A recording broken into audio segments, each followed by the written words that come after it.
So what do we do on rest days when they're going to play golf? Um, chill out. That's how. I'll play golf.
underestimated the.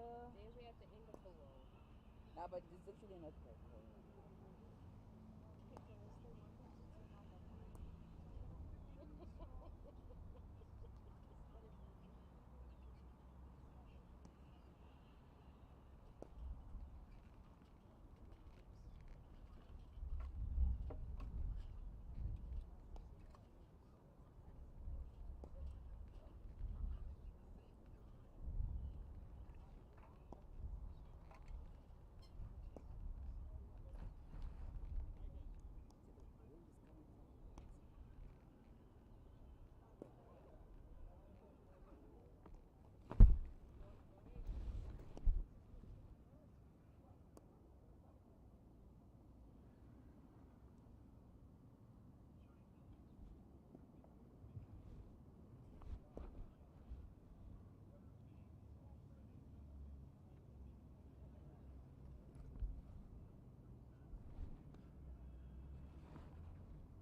Zimbabwe.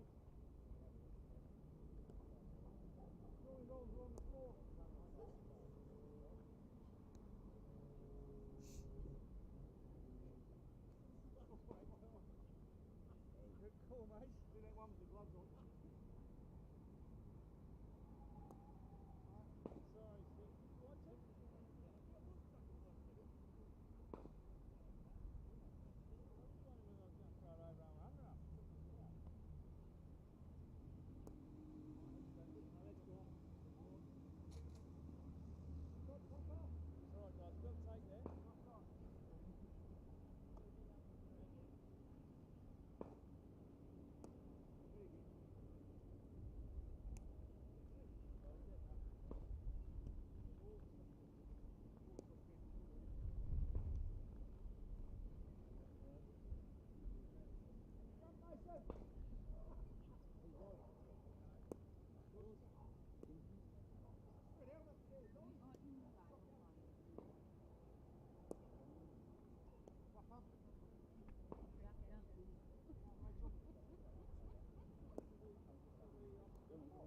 What's it?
to have backup.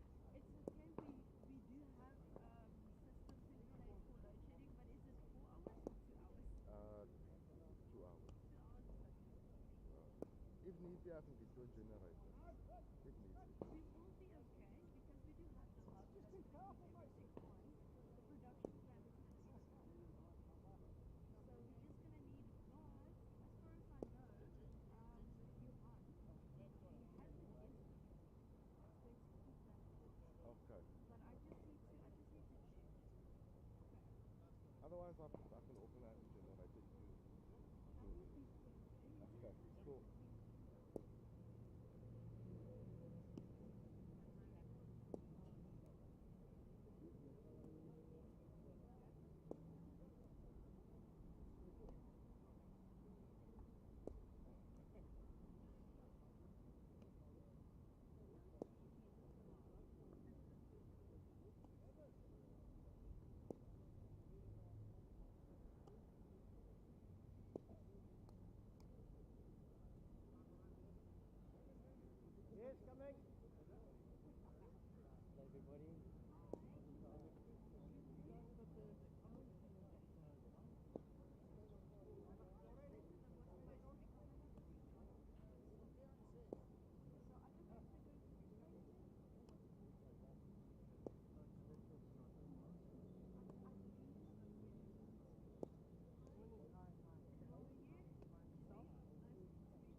morning everybody, welcome to Cape Town Cricket Club in the beautiful city of Cape Town, Western Province, South Africa.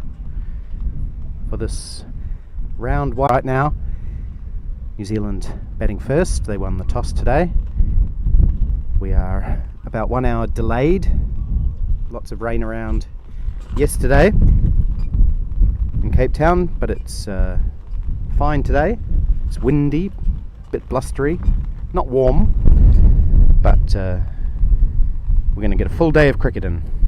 My name's Jim Morrison. I'll be with you all day long today. Special welcome to everyone back home in New Zealand who's stayed up. I think it's 10:15 over there. Hopefully you'll get some good evening entertainment. And if you're watching somewhere else around the world, welcome to you as well.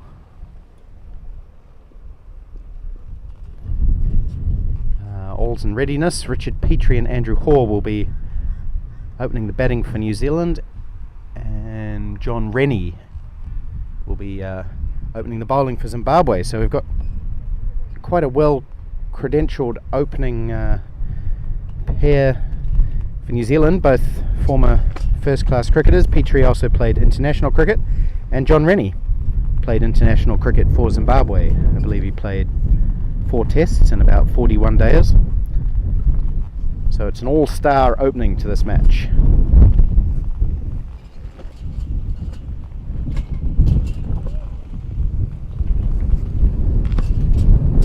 It is quite windy here, so if you hear that through the effects microphone.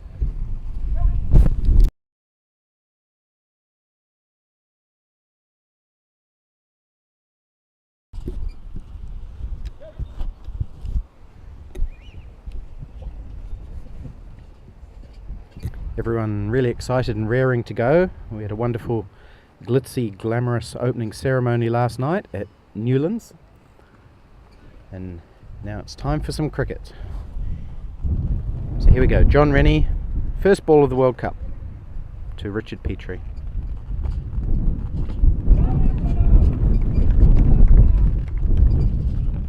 The Zimbabwe side, a little bit of an unknown quantity. It'll be really interesting to see how they go. And to help us learn a little bit more about the Zimbabwe side, I'll introduce my co-commentator in a moment, as Rennie bowls a wide down the leg side. I'm not sure if that's been signalled. Did they signal wide there? No.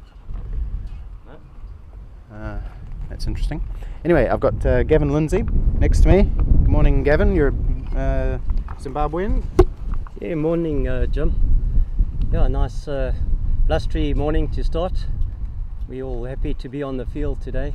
A little bit wet. Outfield, sort of close to the wicket, was pretty wet, so the umpires decided to delay the game.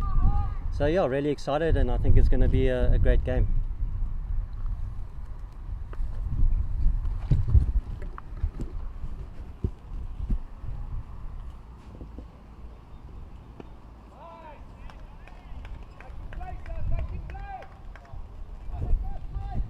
So I believe John Rennie has played international cricket. Have you played with him yourself? So unfortunately I left Zim in 1980, so I left as a teenager and I came through to South Africa, but John has played international cricket. There we go. Yeah, great night. What a wicket. Richard Petrie, first to go, slashing at that one outside the off stump, getting a faint nick through to the keeper, and New Zealand lose their first wicket. Big breakthrough. The one international player dismissing another. Rennie just taking the edge of Petrie there. It's a big wicket for New Zealand. He's averaging 55 in international cricket before this match, Richard Petrie, so that's a big blow for New Zealand, and first blood to Zimbabwe. Yeah, Zimbabwe guys are absolutely delighted with that wicket. John found a great line and length there, got the nick, and yeah, Gav Parker took the catch there. He's a Zimbabwean born and now living in Australia, so good one for him. It's a debut game for Gav Parker. I think his first time in Cape Town, so great way to start in Cape Town. The new batsman is Robbie Frew. another former first-class player, played quite a lot for Canterbury.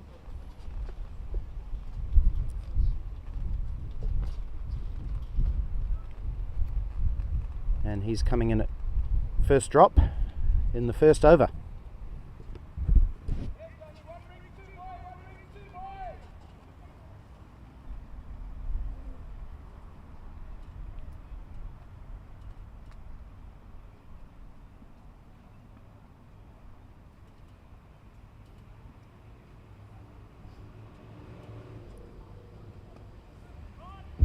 He's off the mark with a beautiful clip off his toes for 4. Wow, how's the timing on that shot?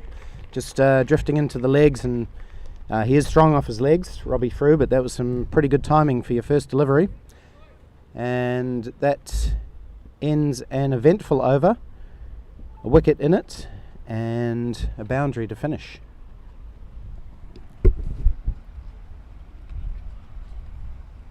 Where does Robbie play his cricket, Jim? He's in a place that they call Canterbury Country. So Canterbury is the province that has Christchurch in it, in the South Island of New Zealand, and the country just means it's outside of Christchurch. So I think he plays for a club called Darfield, which is maybe 30-40 minutes outside of Christchurch.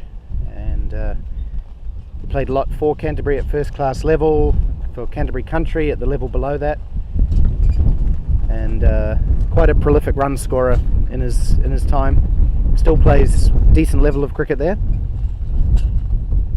He's had a good season. The New Zealand season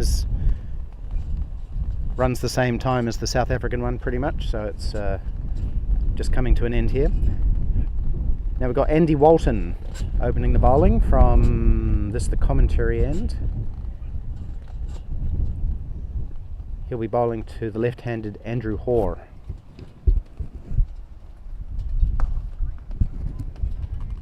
It's a full toss. There's a little bit of in swing. We're in quite a good position here. We can see that ball swinging in.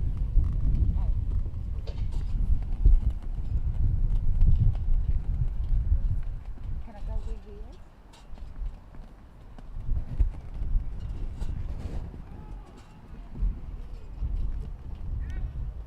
is? So Andy Walton, interesting guy. He's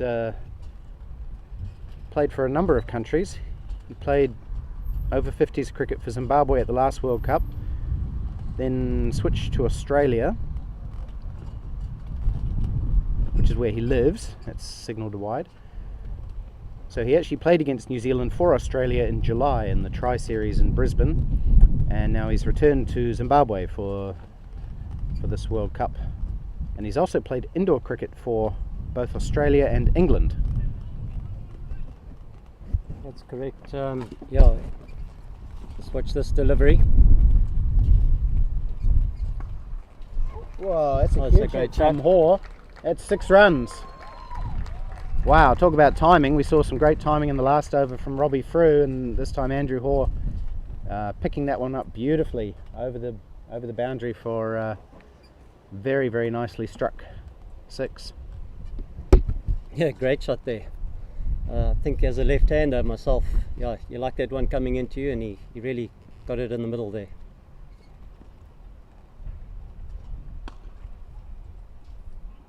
Yeah, so actually having a chat with Andy, quite interesting. This is his 15th World Cup. So that's indoor cricket and outdoor stuff. So yeah, that's quite a bit of experience, and as you've said, Jim, yeah, quite an international sort of player. And I think he's won a lot of them too with Australia in indoor cricket. He's a bit of a legend in indoor cricket circles, isn't he? Correct, yeah. So he's got over 100 tests in indoor cricket, and I don't think Australia ever lost a final, so definitely dominated the indoor cricket arena, and Andy was obviously very influential there.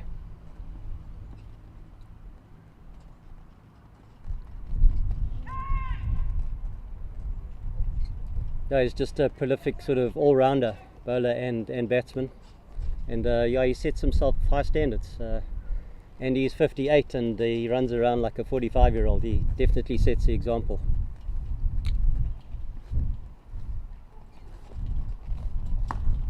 straight down the ground, one bounce for 4.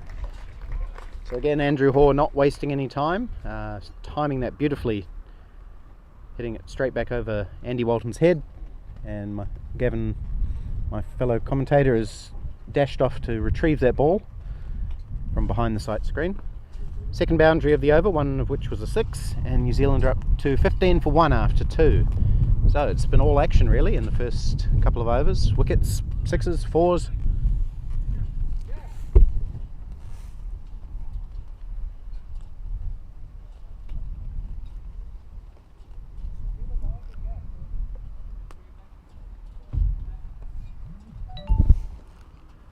I think that the approach of the New Zealand team will be to try and get a good, assertive, positive start. The feeling is that the wicket will get harder to score on later as the game goes on, so they'll try and do most of the run scoring early on if they can.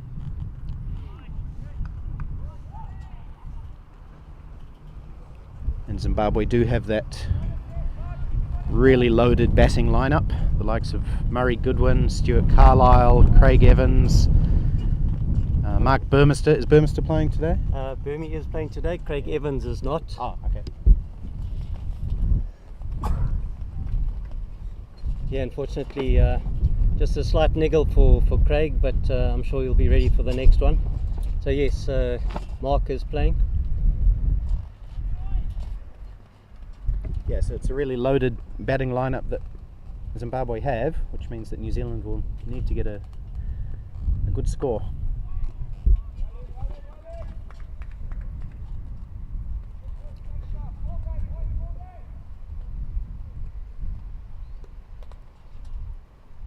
Yeah, John looks like he's found a decent length there.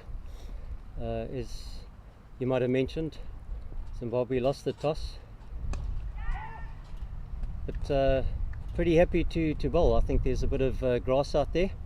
He just hit the good line and good length, and as we saw in the first over, got a nick. So yeah, it's focus every ball.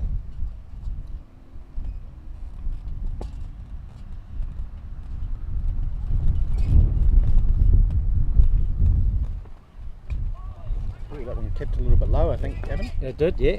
No, definitely. That's what we were maybe speaking about, a little bit of inconsistency. So that one definitely stayed a bit low.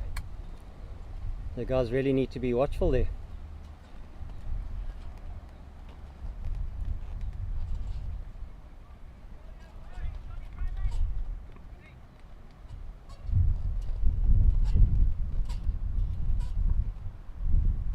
Yeah. It's a bit wide. Interesting, this umpire's calling the offside wides, but I think he's let a couple of leg side wides go. He has. Anything down leg is supposed to be a wide. Yeah. Yeah, on that first over, that was a bit of a surprise that he didn't call that one.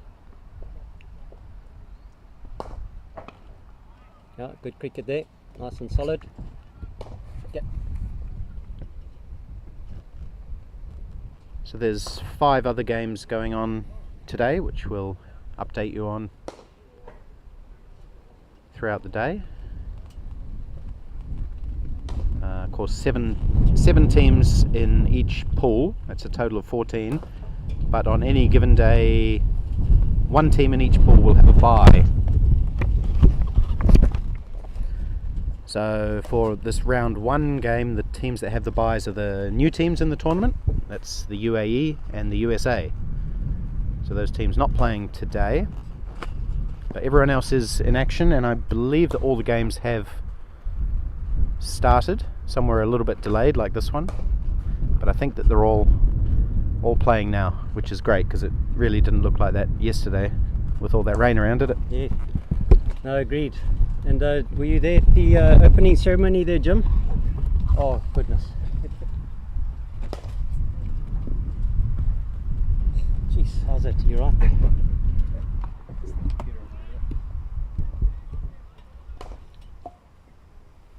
Save it there. Is this off?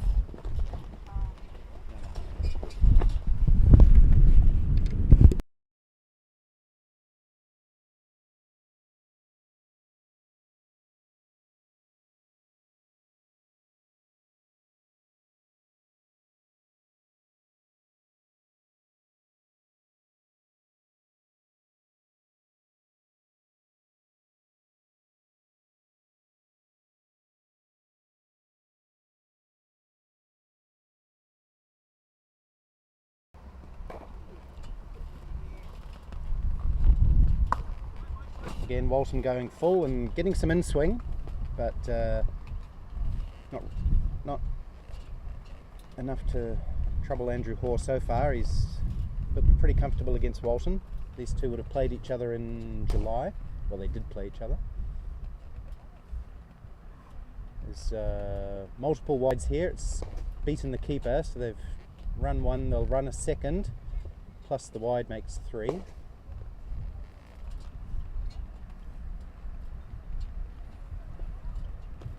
I think still quite an attacking field. It's only one out, sort of deep cow corner, and we got a fine leg, yeah, so there's 2 out at the moment.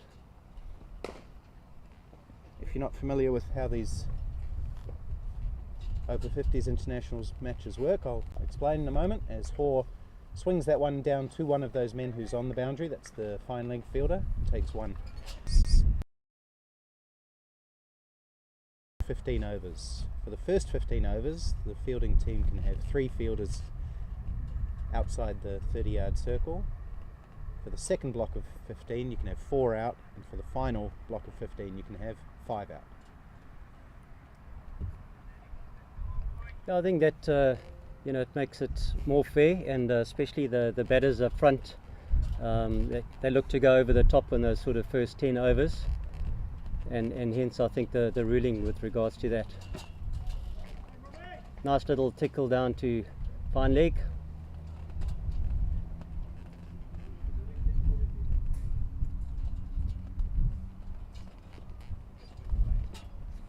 Yeah, so I was asking, were you at the opening ceremony last night? I was.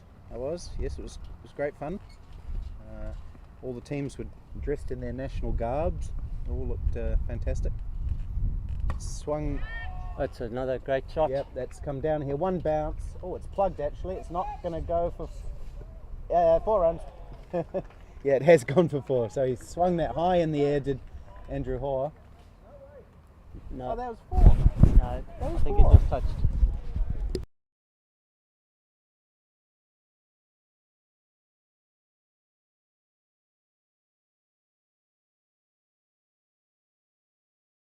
Right. Sorry, I'll just explain what happened there. Yeah, Hoare hit it down the ground pretty high and it plugged, and it looked like it was just going to go sailing over for 4. And it's come down the wicket this time. It must have been a free hit. So he had a big slog at it. He got bowled, and so that ends up as a bye. So it's all been happening in the last minute or so, Gavin. We had that big hit down the ground by Hoare, which was controversially fielded on the rope. The ball did just trickle into the rope as the fielder got it. Meanwhile, it had been signalled a no ball, meaning that the next ball was a free hit. Hoare had a wild heave at it, got bowled, and I think, what's that, 5 runs off 1 ball in the end. Basically. Okay. Who says that cricket's boring? Yeah. On 1 ball.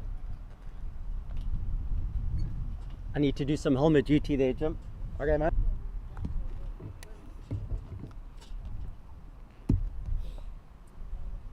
Okay, so we're 21 for 1 after. Oh, well, okay. We're just updating the score here.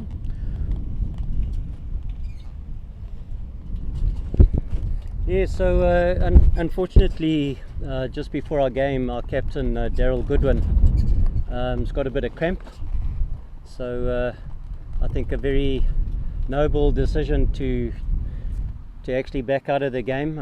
He thought he wasn't going to be able to complete the game, and so we've got Tim Bartlett over the captaincy for us today. Okay. Hoare has another big swing at that one. Just mistimes it wide of mid-on, and we'll just get 1. So he's looked quite aggressive this morning, Andrew Hoare. He's usually an aggressive player. He goes by the nickname of Pumper because he likes to give the ball a pump. But he seems especially aggressive today. Maybe he's been given the word by his captain to go out and take advantage of the hardness of the ball at the start.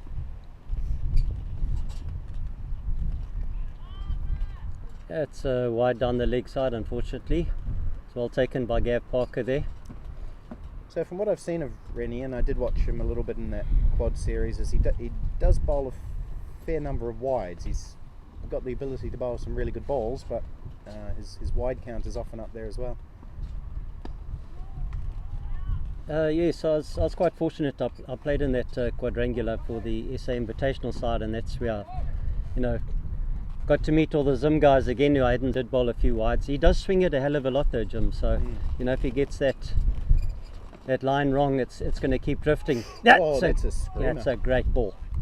That one looked like it went the other way. Yeah, that did seem to go out, or maybe it cut off the wicket, I'm not sure, but Robbie Frew was beating all ends up there. That was a great delivery. But John does set himself high standards as well, so he's been working hard at his game. Unfortunately, there's been a lot of rain in Zimbabwe. Yeah, so a lot of rain, unfortunately. And is that unusual? I think it is unusual, yeah. I mean, unbelievable storms that they've had of late, and yeah, I think sort of record rain. Okay. Yeah, but unusual. So yeah, it's obviously affected a lot of the preparation, so the guys are having to go to indoor nets. There's another wide from Rennie. Yeah, we've had a lot of rain in New Zealand as well. Cyclones and flooding. Some parts of the country have been hit really bad, and the guys up in Auckland, they've only played about 3 or 4 games this entire season, some of them. Nice little gentle on drive. There's no mid on, so the man from mid wicket has to go scurrying after it. I think that's Mike van Staden. That's correct. Yep. Speaking of Auckland, he lives in Auckland. Yeah. He actually plays for Auckland, the New Zealand IPT, which is the interprovincial tournament, and then turns out for his country Zimbabwe at World Cup time.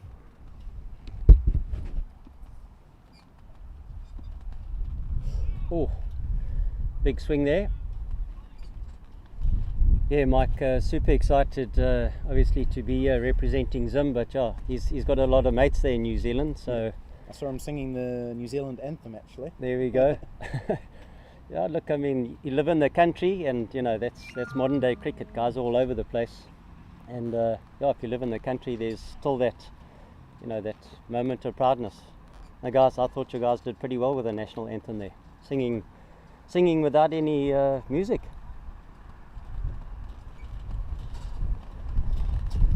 So 30 for 1 after 5 overs, that's 6 and over. Andrew Hoare on 14 and Robbie Frew on 7.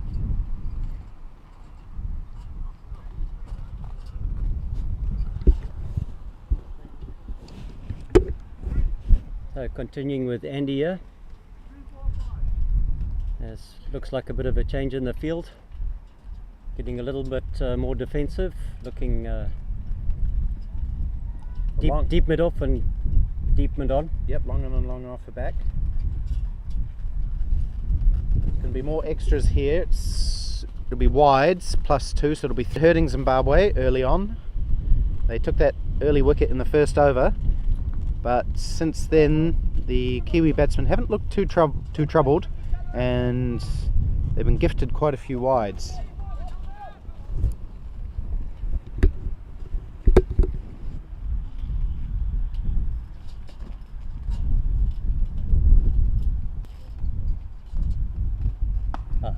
It's much better ball there by Andy. Ooh. A bit of aggro too from the fiery Zimbabwean / Australian / Englishman, hurling the ball back at Andrew Hoare there. It's not number one for nothing there, Jim. Oh, that's what all those years of living in Australia will do to you.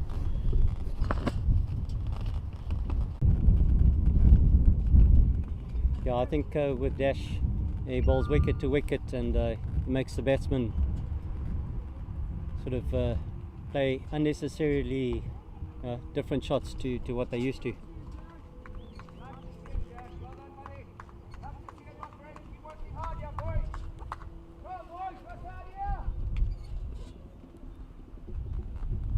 I think that's the 5th ball.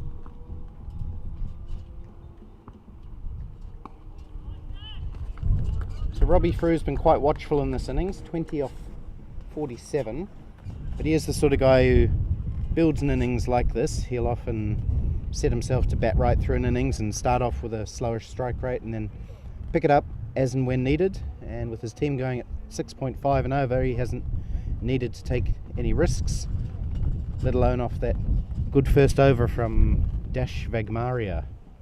I think that's the first maiden of the game. Was it a maiden there? Yep. So Now- great start for him.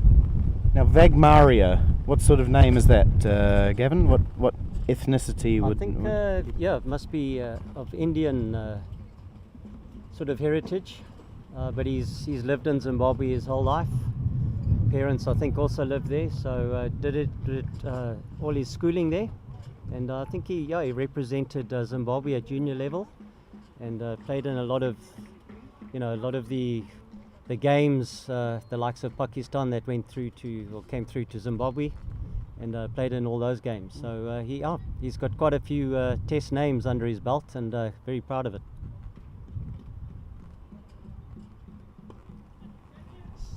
That one squirted away, square of the wicket on the offside. It might go for 4 actually. Yes, as I said before, the outfield's pretty fast now, and even though he didn't really time that one perfectly, he swung hard enough, did Andrew Hoare, and it skidded across the outfield for another boundary. That's 8 boundaries now for Andrew Hoare. I mean, that shot just before tee was a fantastic shot there, Jim. A reverse sweep and almost went for 6. Oh, that's a good delivery. He's beaten Hoare. I'm not sure if it's taken any bat on the way through. It's coming down towards us. It'll pull up just inside. It's Murray Goodwin. He's chased it down here, getting it back into the keeper. Murray Goodwin, we're looking forward to watching him bat later. Of course, probably one of the biggest names in the whole tournament in terms of resumes. He was a fantastic batsman for Zimbabwe and I think Sussex it might have been he played for. It was Sussex, yes. Has an amazing record. He still looks pretty fit. He's a youngster in the team, so it's definitely great to have Murray in the side. I think he scored over 35,000 runs in first class cricket. Yeah, amazing.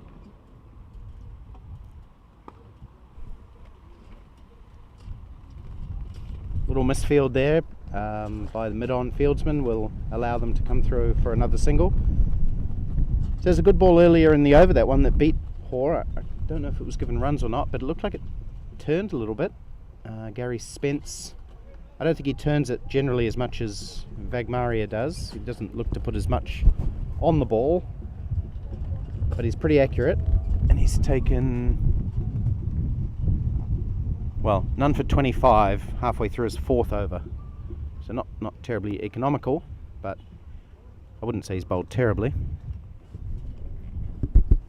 I think it's all about line and length, and there has been a little bit of inconsistency. That one really jumped up with Mike van Staden earlier. It did.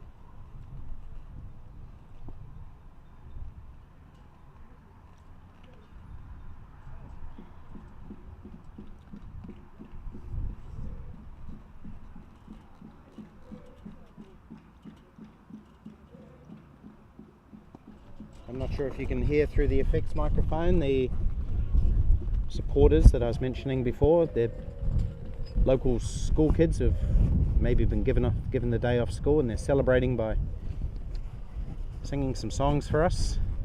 Definitely adding a bit of local flavour to the proceedings. I think they are favouring Zimbabwe there, Jim. No, I think you'll find they're supporting New Zealand. I am fluent in the local language, Gavin, and those songs are definitely supporting New Zealand. I'd beg to differ. Well, they did seem very impressed with Andrew Hoare's reverse sweep. Definitely. No, that was a great shot, as I referred to earlier. Does he play that shot pretty often? He does actually. Yep, it's one he has in his repertoire. You don't see too many batters play it, but it's quite a handy shot at this level because generally teams aren't expecting it. I mean, in professional cricket, you know, you're expecting everyone to play reverse sweeps and scoops and everything, but you don't see it very often at over 50s level. I think that's what the modern game has done for cricket. You know, it's got the guys over 50 playing those types of shots, which is great. There's a guy in the Indian team, the captain in fact, Iqbal Khan, who is credited with inventing, I think it's the ramp shot, the hit directly over the keeper, the scoop, and apparently he was the first person to play it consistently at any serious level. So I'm sure that'll come out at some stage during the tournament.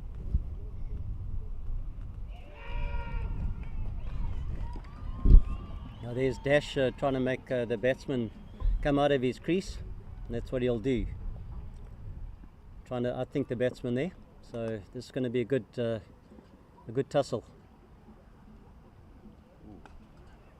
Oh, it's gone just over the outstretched hands of the cover fielder into the boundary for 4.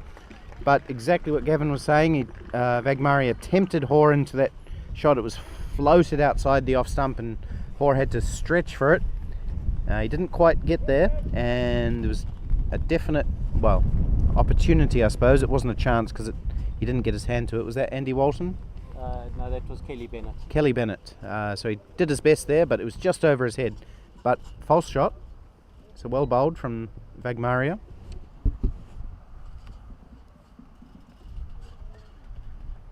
Oh, he does play that reverse again. Doesn't hit it, but it's gone for a bye signalled.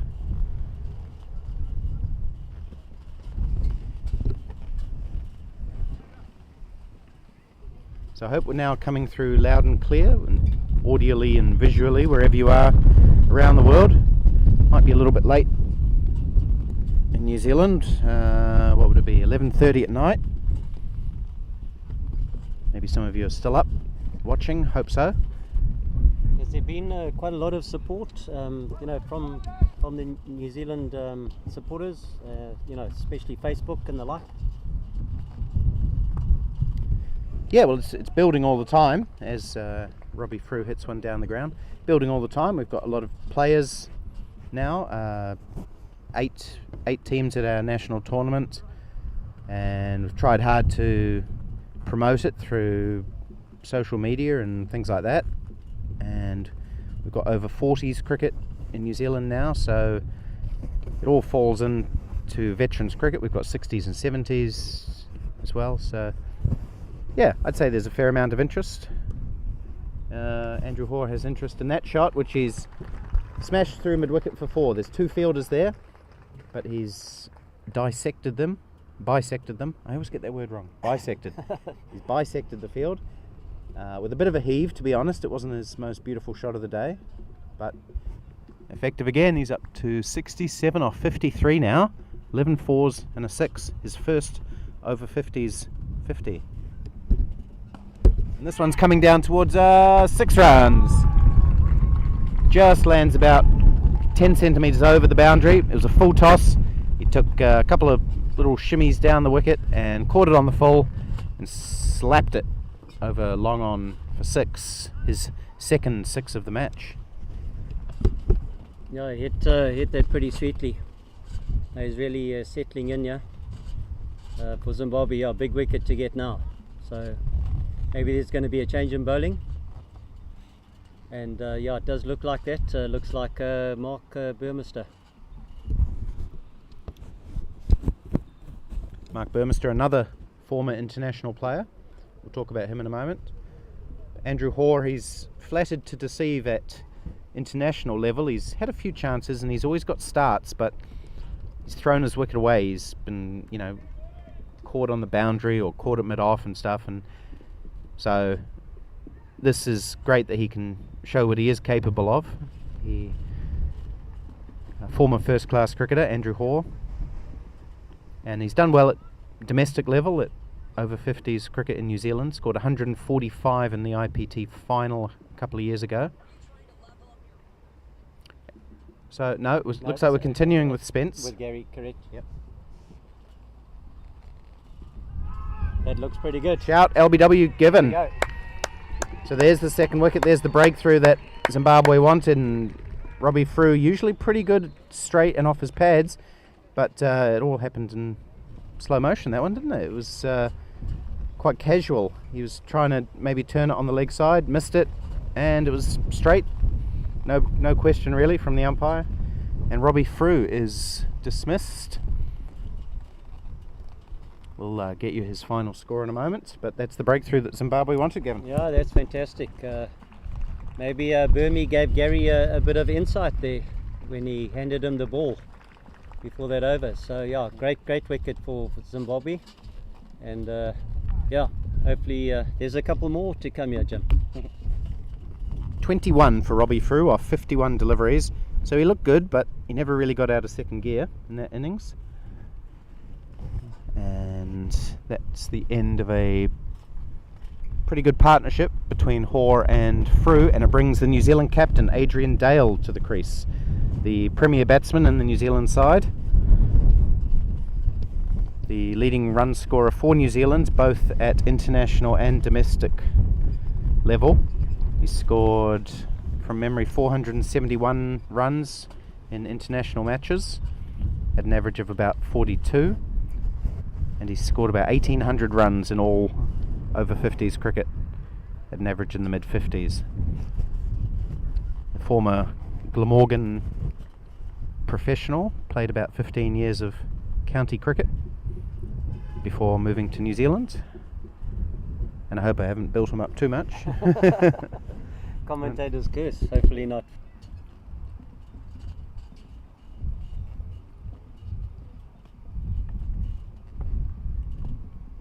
Adrian just leaning forward on that one. He actually played a season or two in Zimbabwe as a professional, Adrian Dale. I couldn't tell you any more than that, but Right. he is familiar with Zimbabwean cricket. He played against, and with some of these guys actually.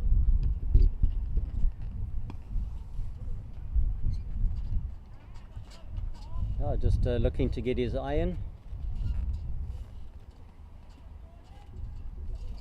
Yeah, if anything, he can be a little bit of a shaky starter, so you want to get him early if you're the bowling side, because once he settles in, he'll score at a run a ball. He'll just get off strike. That's what he's good at, but he does take about 6 to 10 balls to just get in.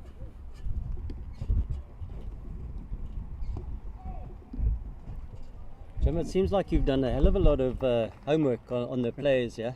You've got all the stats sort of at your fingertips and know how they even start games, yeah? Well, I've seen a lot of Adrian Dale bat, to be fair. I've probably watched almost every over-50s match that he's played, so he's a guy that I love watching bat, just the way he constructs an innings and the way he finds gaps, and just a real professional.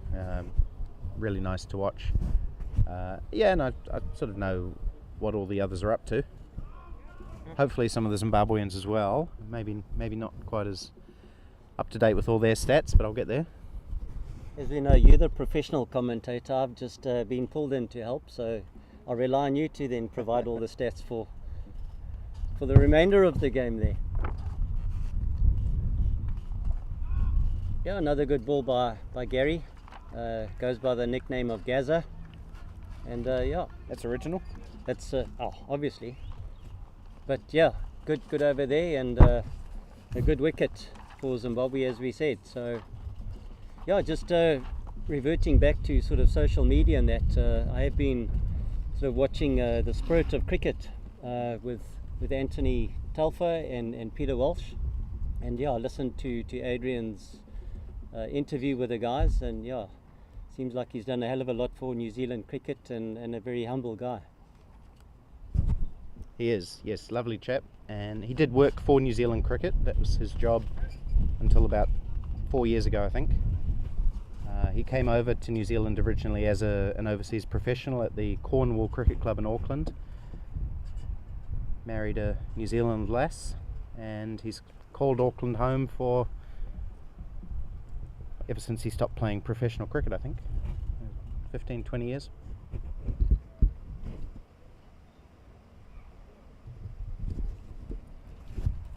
as you've said, I think that's about his 7th ball and hasn't looked to go at any of that.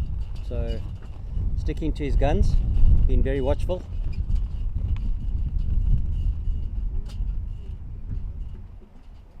Yeah, he will use his feet against the spinners once he's settled. But he can be a little bit streaky early on with shots like that, just until he gets his iron.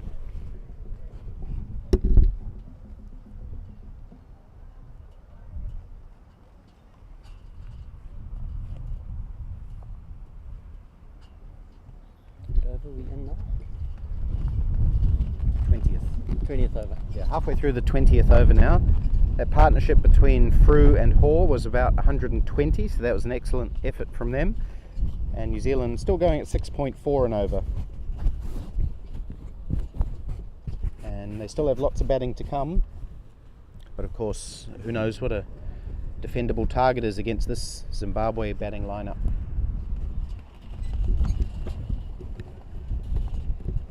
Good bit of fielding by the man at mid-off, who's Tim Bartlett. Yeah, great dive there. Well done, Tim. Captain leading the way there.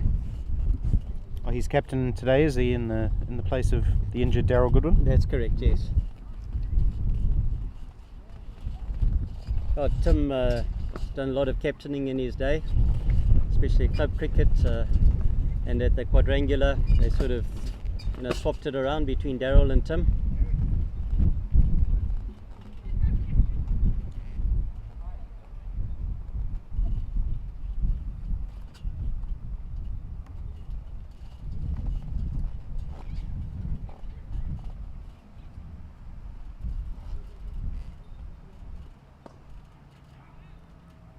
Oh, it bounced up Oh. nicely for the fielder Van Staden. It was a quick single anyway, and then it took a hop and it just fell right into the hands of Mike Van Staden, who had a ping at the stumps, but Adrian Dale had put his head down early and managed to get in for the single, no trouble.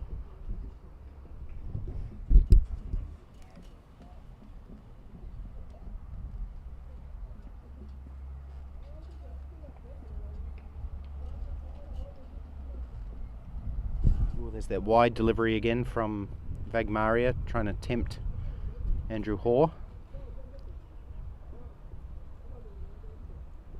I think he's mainly trying to keep it off the pads of Hoare because he's been very, very strong on the leg side today.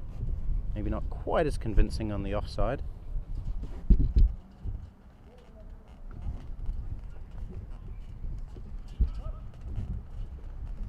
So stop there by Andy Walton. That extra cover there. Zimbabwe fielding's been pretty good today, Gavin. Yeah, I think other than that one that might have just touched the fingertips, fielding has been good. Guys are chasing hard, chasing the ball hard. Yeah, I think it's we had a little bit of a fielding practice yesterday, so that was good to get about 2 hours at Claremont Cricket Club. And yeah, there's always a lot of talk about the fielding. Just give it every ounce out there. Every ball, every run counts. Well, it's so crucial at this level because if you have a poor fielder in your side, the batting side can really target that person. Probably more so than at open age level where most people are, young and fit. If you've got an old decrepit granddad who can't get around, There's then none of those here, Jim. no, fortunately there's not. But yeah, occasionally you do see them. Oh, that was close. Got a little inside edge there, so I Gavin got a little bit excited, but definitely some bat there. But yeah, again, straight at the stumps. I think today that's what it's about. Don't give too much width.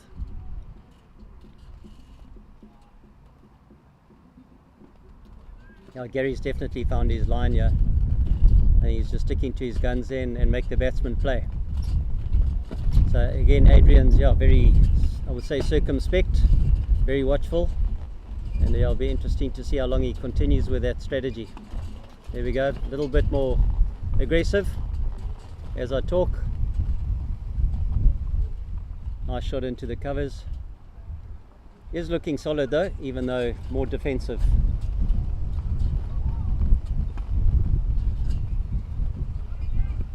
Another one into the covers, almost a repeat shot. So any sort of significance with numbers with your side there? I see Adrian's got the number 5 on his back.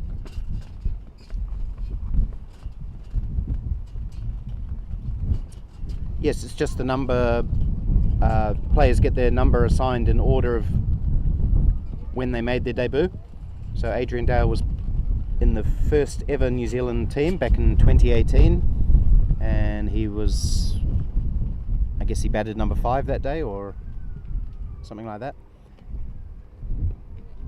It may have been alphabetical, I can't remember how I worked it out 5 years ago.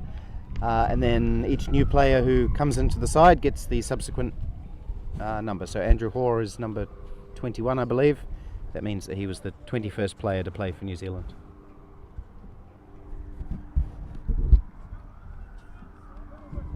Do you know how the Zimbabwe numbers are allocated?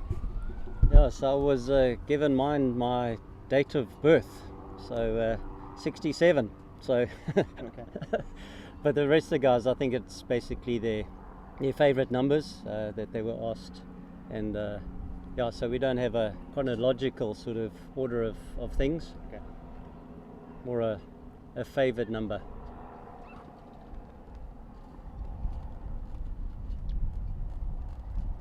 Here's that reverse shot. sweep.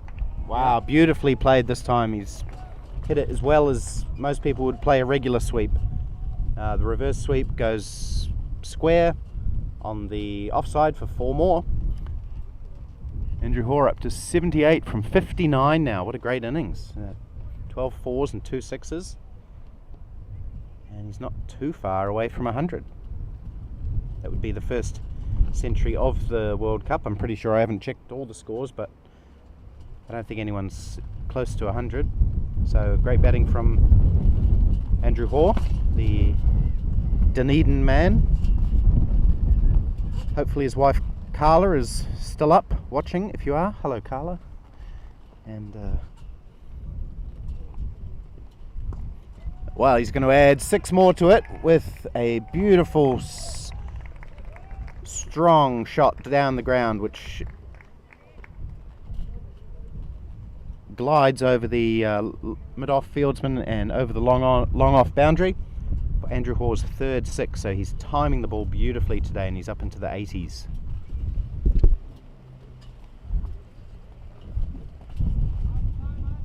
Plays for, I think I've got this right, the University Club in Dunedin. Apologies if I've got that wrong. But definitely a Dunedin man. Played his first class cricket for Otago. Goes for the reverse sweep again. It hasn't come off for him every time this innings, but he's going to pick up Just the one. a run of some description. It's a bye. Bye. Yep, so he missed it, the keeper missed it, and the team picks up a run. Oh no, can't believe it. Hey? Gee whiz. Okay. No drinks on this table. Sorry, Chip. That's right. Very windy here, and that's the second time that we've had fluids sliding all over our little table here. It is a little gusty.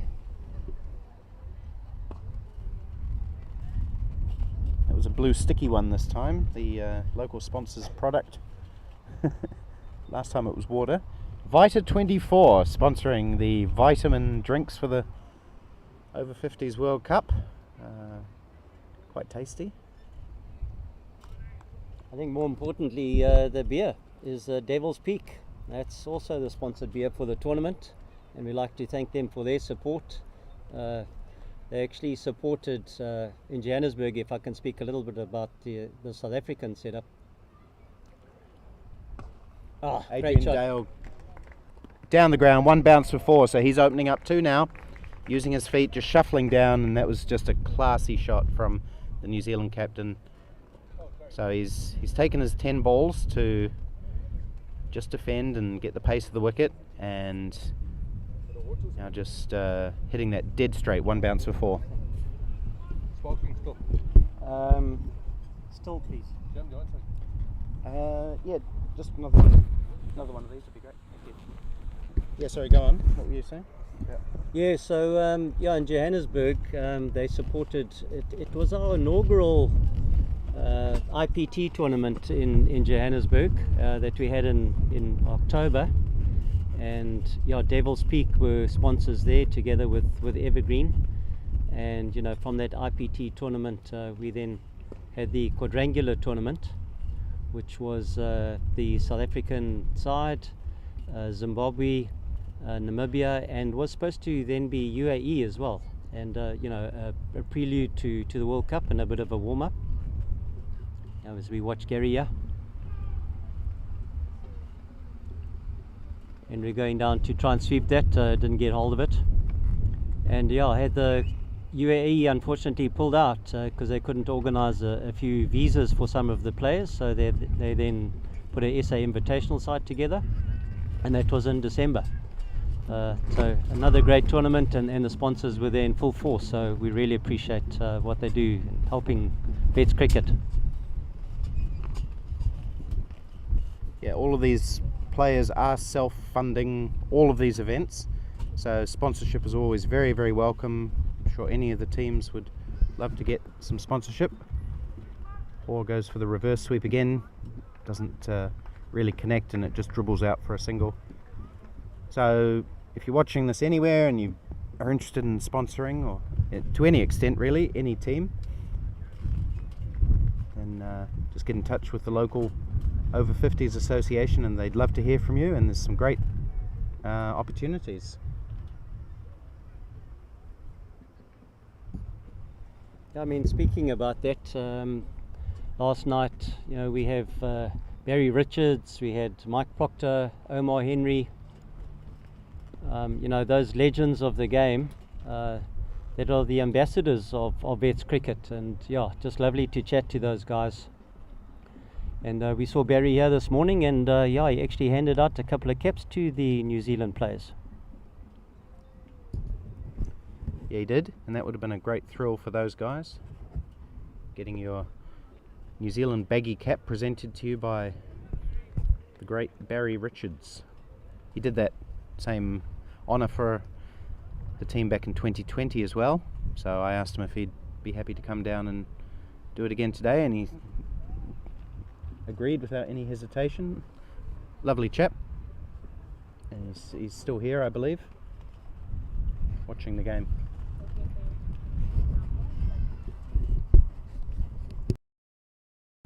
So it looks like we do have a change in bowling. You've got Super, thank you so much. Kelly Bennett coming in to bowl. Bowls some nice medium sort of swing bowling, and yeah, Kelly was actually roped into the team when Daryl unfortunately had to pull out today, so put his hand up, and yeah, hopefully starts well. Yeah,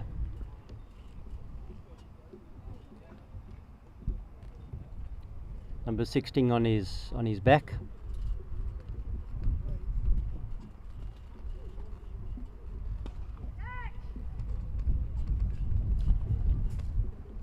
Mike picked it up on the boundary here, sort of wide, long on. Was a little bit short there from Kelly, so hopefully he gets to find his length pretty quickly. Looks like he's bowling off spin though, Gavin, isn't he? I think yeah. In the nets he was bowling a bit of swing, and looks like today he's converted to a bit of spin. Smashed away by Andrew Hoare, but there's plenty of men on the boundary now. We've got a long on, a mid-wicket, a square leg. Realising that that's Andrew Hoare's strongest area is the leg side. Field changes now for the right-handed Adrian Dale. His boundary riders will be, well, the same actually. Square leg, mid-wicket, and long on and long off. And there's also a cover fieldsman, so one of those people's going to have to come inside the circle, and it's the cover man. He'll come inside, so there'll be a long on, long off, mid-wicket and backward square leg as Bennett continues.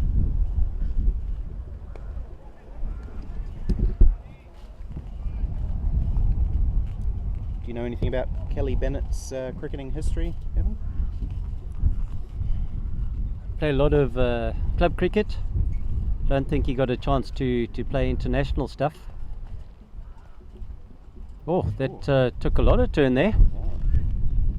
But yeah, his son's sort of coming through the ranks as well. You know, very much like a lot of the players here. All their sons sort of coming through. I know his son is at Peterhouse School. It's a private school there in Zimbabwe. Quite a renowned school, and yeah, they're busy touring South Africa at the moment. And yesterday, they were privileged enough to go and play at the Oppenheimer Field in Johannesburg in Rantjiesfontein. But yeah, Kelly is a good all-rounder, bowls and bats in the middle order.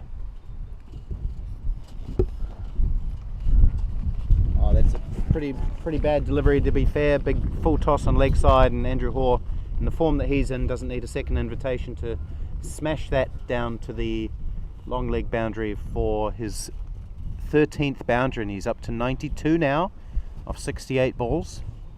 3 sixes in there as well. That's 135 strike rate, so just 8 away from a century.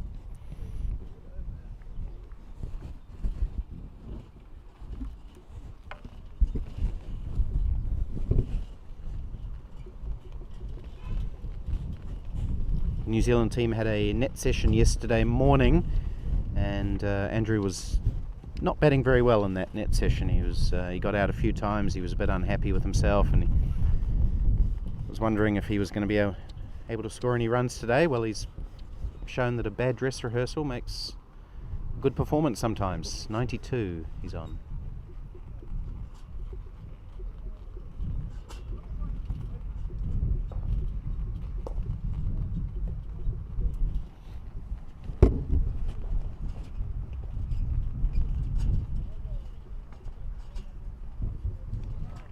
Well run single for Adrian Dale. This is how he plays. Once he's got his eye in, he'll just try to turn the strike over, especially with Hoare in such dominant form.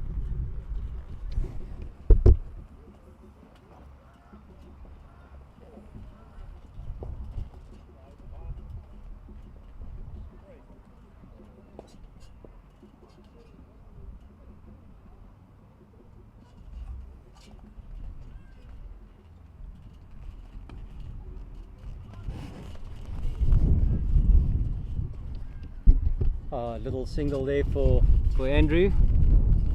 Yeah, another thing as well, you know, you're talking about partnerships with Andrew being a left-hander and Adrian a right-hander. You know, it keeps the fielders thinking on their feet the whole time, having to move around, so it's always a big advantage for the batting side. Any left-handers in the Zimbabwean side today? There are, yes. In total in the squad there are 4 left-handers. And we have, I think, 2 playing today. Yeah, we have 2. Okay. It's gone up in the air on the reverse sweep again, but it's fallen safely, and it's fielded inside the boundary, and they take 2. So he's persisted with that reverse sweep. Probably played it 10 times. It's come off perfectly about 3 times. He's missed it another 2 or 3 times, and then the remainder he's mistimed as he did on that occasion, but he's confident playing it, and that's the main thing probably. As a batsman, you forget about those ones that you missed, so only remember the good ones.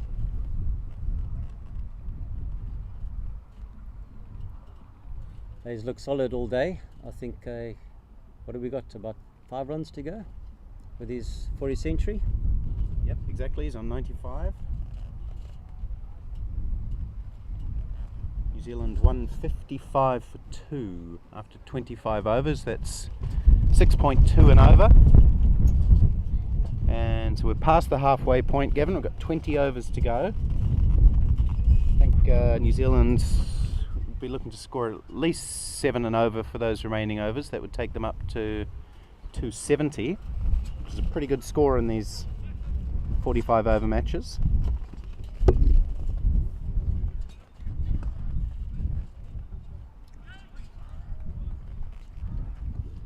Oh, great fielding there by John Rennie. Got it back to the keeper. You asked a question earlier how many tests he played. Played 4 tests and 44 ODIs. So yeah, man of quite a bit of experience.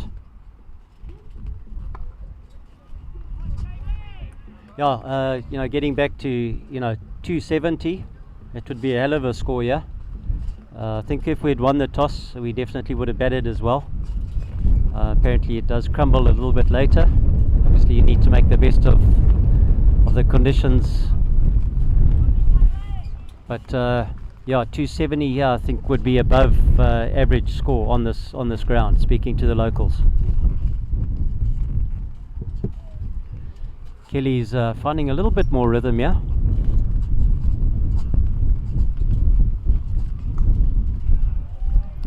Played over the top. It's a great shot by Adrian. Came down the wicket and sort of knocked it over, extra cover there. Very safe shot. Obviously saw that there was no fielders there and placed it where he wanted to. Great shot.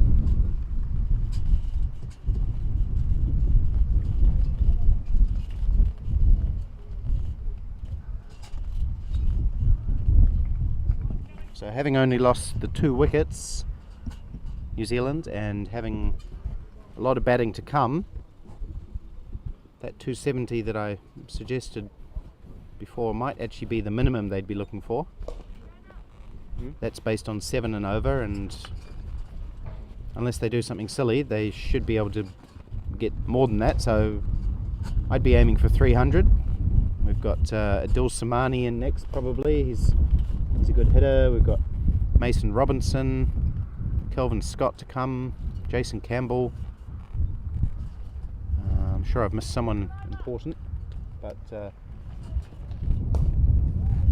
yeah, lots of batting for New Zealand. But as I keep saying, the Zimbabwe batting is quite imposing, on paper at least, even without Craig Evans. So was Craig not selected on merit without getting too deep into it, or No. just sharing it around? No, 100%. Yeah, unfortunately, Craig at practice in Zimbabwe probably about 2 weeks ago just tweaked his hammy just a little bit. So he'll be on the physio table for most of the day, getting a good rub down. But yeah, I think you want to try and prevent a big tear or something like that. So yeah, the decision today was not to play him, and he was very happy with that. But yeah, very integral part of the team. I think when you got Craig out there, he's a big hitter and a decent bowler as well. So yeah, I think when we have him, then definitely at full strength.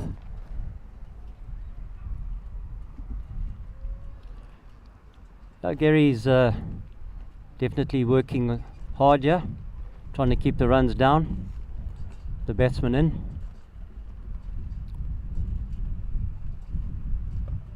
Yeah, another good shot by Adrian. Sort of took that from outside off and swept that over the fielder for 4 runs. Yeah, this is what he does. He takes those first 10 balls, just doesn't mind eating them up, scoring no runs, and then once he's got his eye in, he'll find out where the fielders are, and he'll just work the ball where the fielders aren't.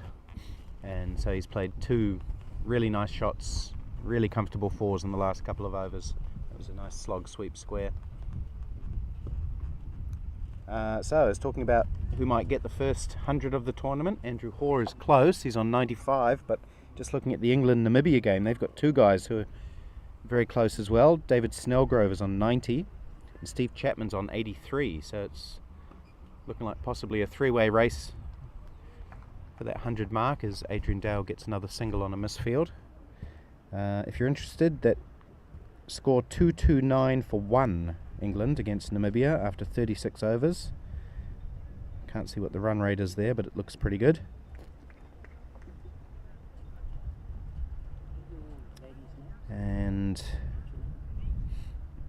few other games. Australia playing Sri Lanka. Sri Lanka are 166 for 4, so they've recovered well. Oh, Ruben Pereiras on 94. So there's all sorts of people vying for that first 100. Ruben Pereiras. I don't know that name, but he's obviously a good player if he's got himself to 94 against Australia. Andrew Hall will pick up 1 now, so he's leading in that race to 100. And Sri Lanka doing well. They lost some early wickets. They were 56 for 3, but now they've recovered well, 166 for 4.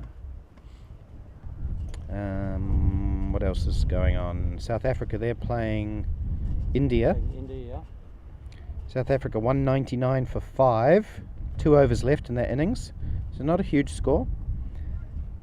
Brandon Nash scored a 50, Craig Lyons 41, and Mario Solomon's 41.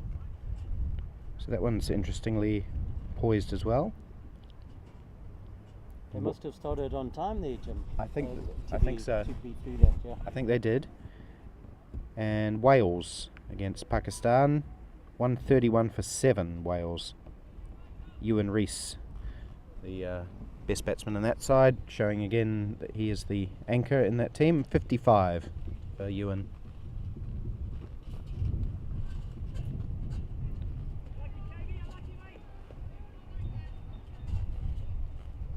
And I think that's all the games.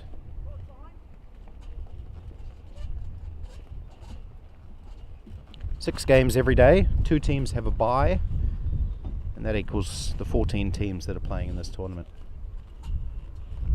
There's going to be runs here for Andrew Hoare down to 3rd man. 1 becomes 2.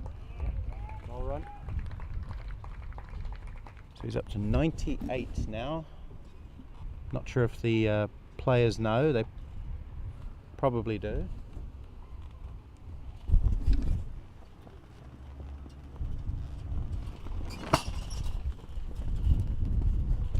I think he'll get 1 this time. There is a fielder out there on the boundary. So 99 now for Andrew Hoare, 1 away from 100.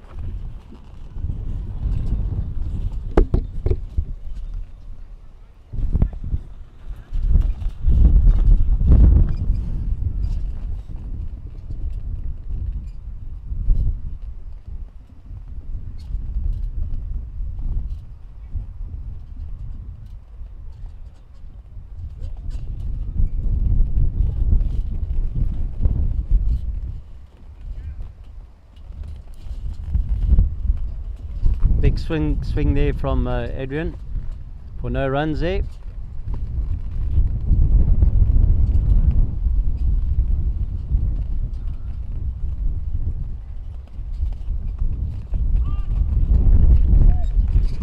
A nice little tickle to mid wicket. Another little single. I'm going to hand this over to Jim. We've got 1 yard to go. Only deserving of his 100 yards, so hopefully he gets it. 50 Partnership came up with that single as well. So there's been 2 good partnerships in a row from the Kiwi batsman. And now Andrew Hoare on 99. Oh, he misses that one. There's a shout.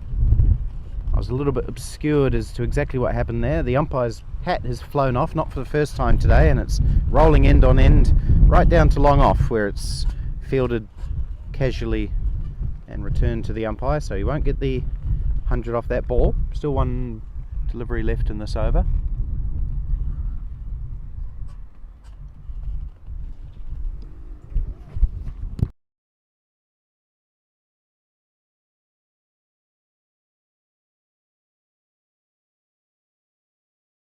The normal ball. Okay, Andrew Hoare still on 99. Can he bring it up this time? There's going to be a run of some description. Is it off the bat? No. It's a leg by, so he'll keep the strike for the next over. So he will be on strike for the first ball of the next over, and will have the opportunity to bring up his century then.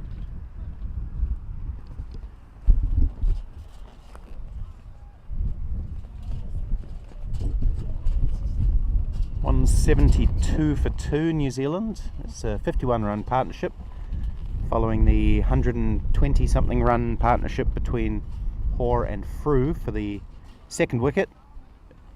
First over of the day, Richard Petrie was caught behind for 0 off the bowling of John Rennie. Robbie Frew scored 21 from 51 deliveries, and now we've got Adrian Dale also on 21 not out, and Andrew Hoare on 99 facing up to, it looks like Bagmari has come back on. That's correct. Dash has come back on there. Okay, so that's the left arm orthodox bowler who bowled from this end previously. He's switched ends. Will he tempt Hoare outside the off stump again? Let's see. He turns it into the onside, and that is 100 for Andrew Hoare. Congratulations. That's I'm not sure the New Zealand players know that, but that is maiden century for Andrew Hoare.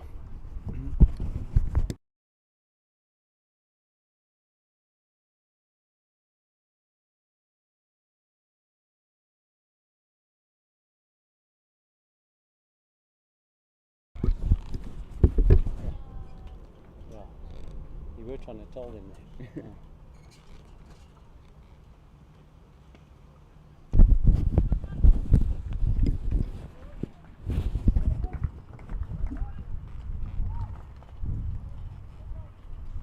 Yeah, so nobody seems to know that Andrew Hoare has scored his 100 except us, and we're a little bit far away from everybody here, so we're trying to convey that message.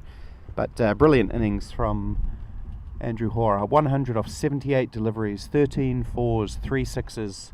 He's hit the ball all around Cape Town Cricket Club today, and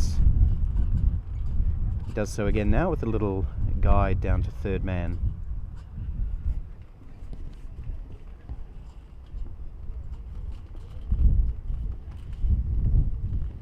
Yeah, what a fantastic knock by the man. Yeah, I think he must be the first 100 of the tournament, so well done to Andrew, well deserved, and I'm sure he's looking to push on and make it a big one, but yeah, congratulations. Yeah, he certainly will. Maybe once he knows that he's got 100. He's like, how close am I to this 100? That's the second century by a New Zealander at over-50s level. The other one was by the man standing at the other end, Adrian Dale, against Canada at the 2018 World Cup.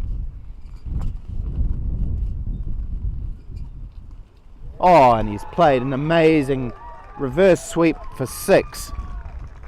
So he's played that a lot today, and that is probably his best shot. Now he thinks he's got his 100, and what a way to bring it up, even though it wasn't the way he actually did bring it up. It again. Yeah, he acknowledges the crowd for that. So, yeah, really well done to Andrew Hoare, known as Pumper, and that really was a beautiful reverse sweep for 6. He pumped that one for 6. He certainly did.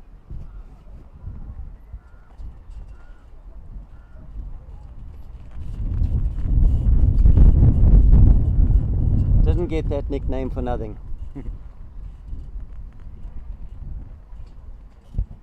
So I think we're really going to see him open up now. From what I've seen of Andrew, he does like to express himself once he's got to 100. I mentioned earlier he scored 145 in the final of the 2021 IPT. And that had some amazing shots over mid-wicket. I think he hit 8 sixes that day. And after he got to his 100, he really lashed at everything. And he's got a great opportunity to do that now. 16 overs to go. His team has 8 wickets in hand. He's on 100. And New Zealand will be looking to get as many as they can. 118 from here would get them 300. Gavin off 16 overs. I'm sure they'll be looking for that. Yeah, definitely. I think the guys will look to push on, and yeah, that looks like a total that's definitely within the realms of their ability there.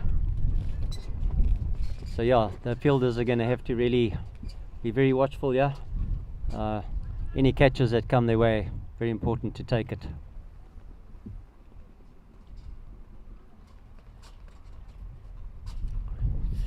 Yeah, not the best of balls, a bit short there from Kelly. Adrian just knocked that down there, sort of just behind square. Put away the bad ball. That's what it's all about. Just maybe a bit of a heads up to pitch vision here, Jim. You know, we're able to broadcast this to everybody around the world, and yeah, thank you to Pitch Vision for providing the facilities and the skills that we've got. We've got two ladies handling the scorebook here. We've got Sherry and Janine, and I think we've got Sandile who's manning the camera work there. So thanks, Sandile. Just turned around and gave me a bit of a look of astonishment that I'm mentioning his name here, and that's got to be out. No, he's fumbled it. Oh my goodness. Okay, from here, not a great view. Came down the wicket, missed it, and maybe a bit of a fumble, and yeah, missed the stumping opportunity. So yeah, Pitch Vision also back in Joburg. They did our IPT. They did the quadrangular, and I think this has definitely helped promote the game and get Vets cricket definitely in the public eye. So thank you. Well, I'm a fan of Pitch Vision myself, Gavin. Of course, we're not being paid to say all this, but I use it for the games in New Zealand, for all my live streaming of the Over-50s and Over-40s, and yeah, it's a good product. And yes, it's really well set up for this tournament. The camera angles are good, the replays, and well, I don't know if we've got replays, but the live scoring and the interactive scorecards. I don't know if you've seen those. You can go in and look at each player's individual highlights from the day, so that's great. Anyway, back to the action. We've got Adrian Dale facing Kelly Bennett, and he can't get a run this time, so it's been a bit of a stop-start innings from Dale. He's had a few dot balls in amongst the nice boundaries that he's hit. Okay, so that's the second block of 15 overs done. Score is 186 for 2 after 30 overs. That's 6.2 and over. We'll have a quick break and come back for the last 15 overs.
Alright, just about ready for the last block of 15 overs in this New Zealand innings. Andrew Hoare, 107 not out. Will he have a dip at the highest score in over 50s international cricket, which is 151 not out, scored by Australia's Peter Solway way back in the 2018 World Cup. That's still the highest score.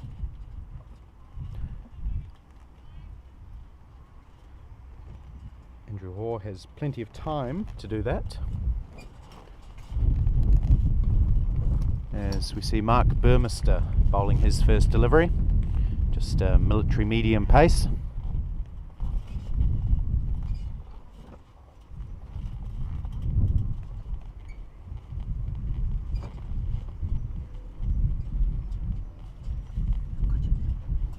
Thank you.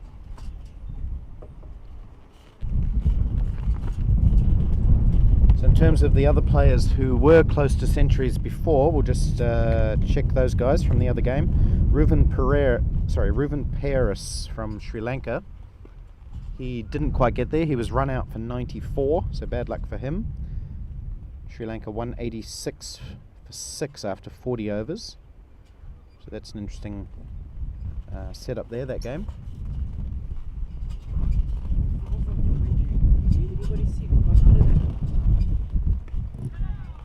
Adrian Dale playing aggressively, giving himself some room, slicing it over backward point for... Oh, it's just pulled up. It looked like it was going for 4. Just pulled up inside. Strong arm. Who's that fielder? That's Tim Bartlett. Tim Bartlett. Good fielding from him. So yeah, I think this last 15 overs we're going to see some real aggression from the New Zealand batsmen. Plenty of batting to come.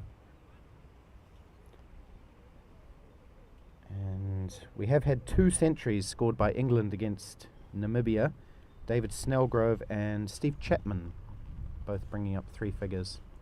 Oh, beautiful shot from Adrian Dale, over inside out over extra cover. That's a shot of a class batsman. Again, giving himself some room, and that was really nicely hit from the New Zealand skipper.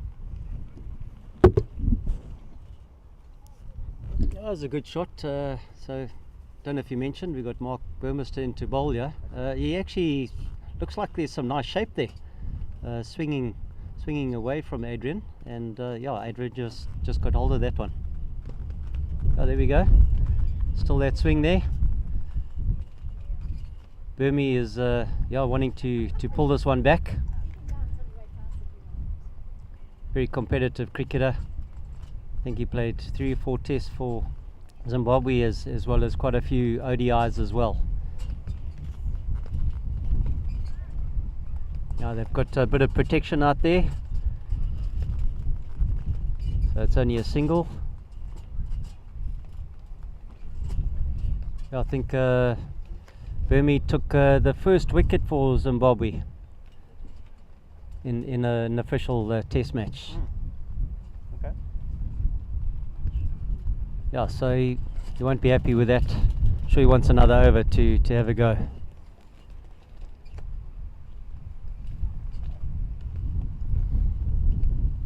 Yeah, 10 off that first over for Burmester.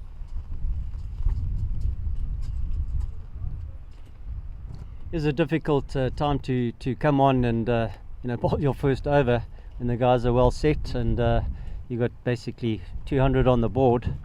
So yeah, that's what world cricket's about.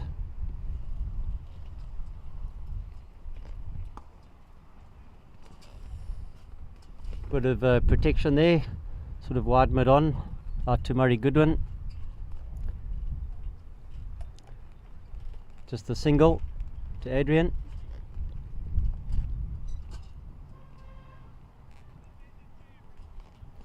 Kelly Bennett's continuing here.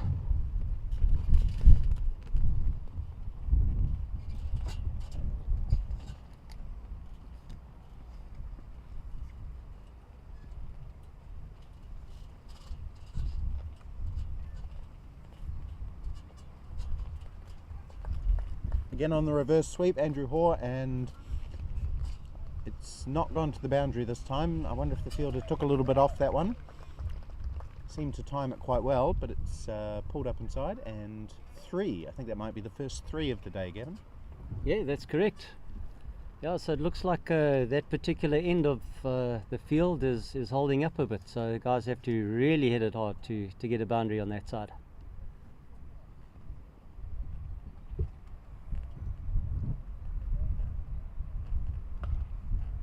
Yeah, another classic shot from Adrian.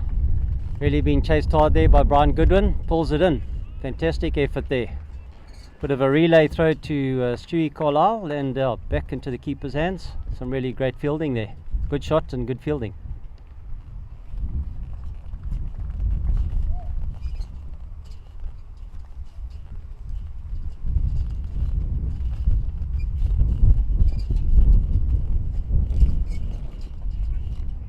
Dale's got himself up to 39.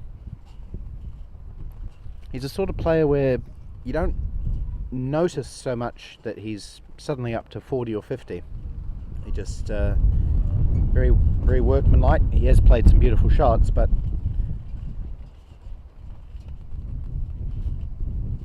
and that's another nice shot which has found the gap on the offside. It's heading out towards the boundary. It's being chased by John Rennie there, yeah, who pops a foot on it, picks it up, and they take 2 more. So nice push through the covers off the back foot by Adrian Dale, the New Zealand captain.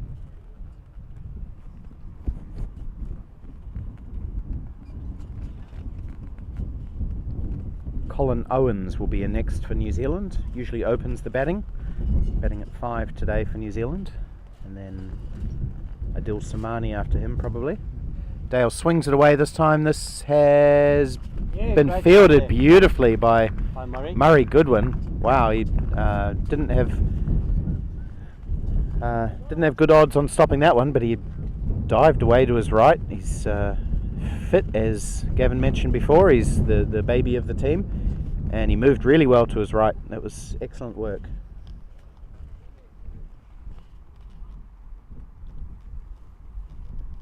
So Kelly Bennett's 5th over is finished. He's taken none for 32. This partnership up to 85 now, and the New Zealand 200 is up as well. And Andrew Hawes on Nelson. 1-1-1. Nelson happens to be my hometown in New Zealand. Have you got your feet up there, Jim? I should do, yep. I'll put one up. I'll keep my feet down.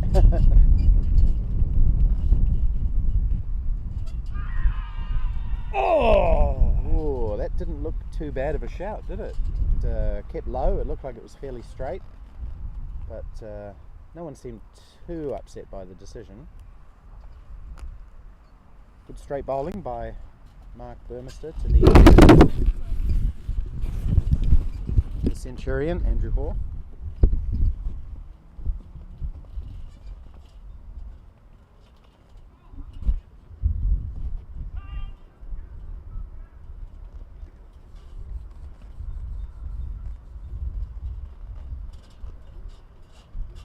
Yeah, that dreaded Nelson. The shot was, yeah, as we said, pretty good. Obviously missing leg. And yeah, the next one was a bit of a wild shot, so interesting to see the third one.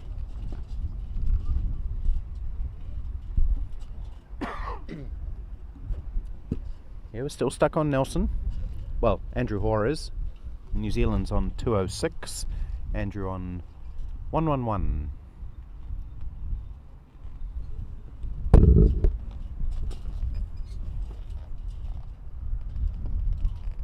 Another good ball from Burmy here. As I said, he wants his hands on the ball, even though he went for 10. I think that's 4 dots. Looking to get another maiden over here. Yeah, it's a pretty good effort at this stage of the innings, bowling to 2 set batsmen who are looking to get as many as they can in the last 12.5 overs of this innings. Hoare goes over, extra cover this time, great shot, and that will break the shackles and make sure that it's not the maiden over that Gavin was hoping for. 4 runs. That's the 14th boundary hit by Andrew Hoare, along with 4 big sixes. It's not the smallest ground here, Gavin. It's decent sized boundaries. No, most definitely. No, you got to hit the ball properly here in order to get it over the boundary. So, yeah, very nice facilities here at Cape Town Cricket Club. Bit of an edge, inside edge. Yeah, as I say, beautiful facilities. We've got a lot of spectators here today, Jim. A lot of support from both nations. Unfortunately, we've lost the marimba band, it seems. They were only out here for a short period of time. Looking forward to the drums, but yeah, I think everybody's enjoying the day thus far. Well, that might have been their lunch break at school. Maybe they just popped down here to have a bit of a sing-along, and now they're back at school learning science and maths. But yeah, you're right. We've got supporters from both countries. It's a beautiful ground, actually. Very historic. I think the guy from the club was saying it's the second, or allegedly the second oldest club in South Africa, Cape Town Cricket Club. And that's an interesting one. Maybe it's contentious because I know the guys at Wanderers in Johannesburg sort of put their hand up to having the oldest club in South Africa. So maybe it's second oldest, they said here. Second, so maybe the Wanderers is the oldest.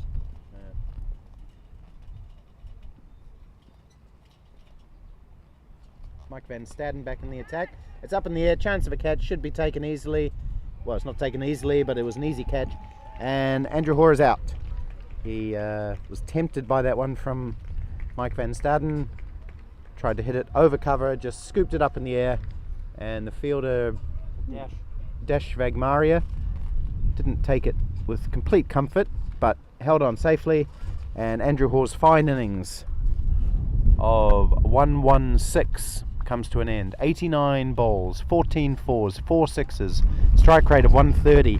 Fantastic innings, which is well acknowledged by the spectators. New Zealand team all on their feet. Andrew Hoare raises his bat as he walks across the line now, gets some handshakes, and that's a fantastic knock. The highest score by a New Zealander in over-50s international cricket, Andrew Hoare. So one left-hander replaced by another. Wellington's Colin Owens comes to the crease. As I mentioned, he usually opens the batting. He's not a dasher. He's a sort of guy who will anchor an innings usually, but he's got a different role to play today. He'll probably look to give Adrian Dale the strike, I imagine, as much as he can. Runs well between the wickets.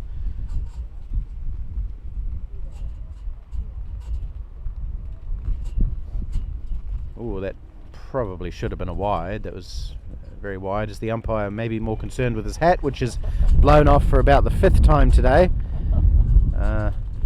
May need to invest in a little bit of string to keep it on, or some duct tape on the inside of the hat, perhaps. Yeah, quite comical there.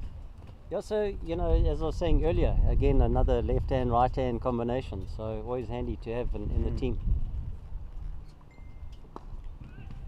It's driven firmly by Owens to mid-off, no run.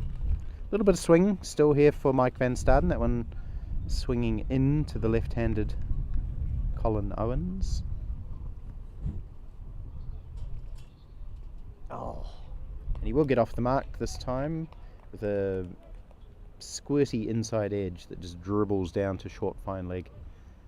So Colin Owens made his debut for New Zealand in the Tri-Series that was held last July in Brisbane, which involved New Zealand, Australia and Sri Lanka. Scored a 50 on debut against Australia, and then in the final, when New Zealand were chasing Australia's 232, I think, he batted right through the innings and scored 82 not out.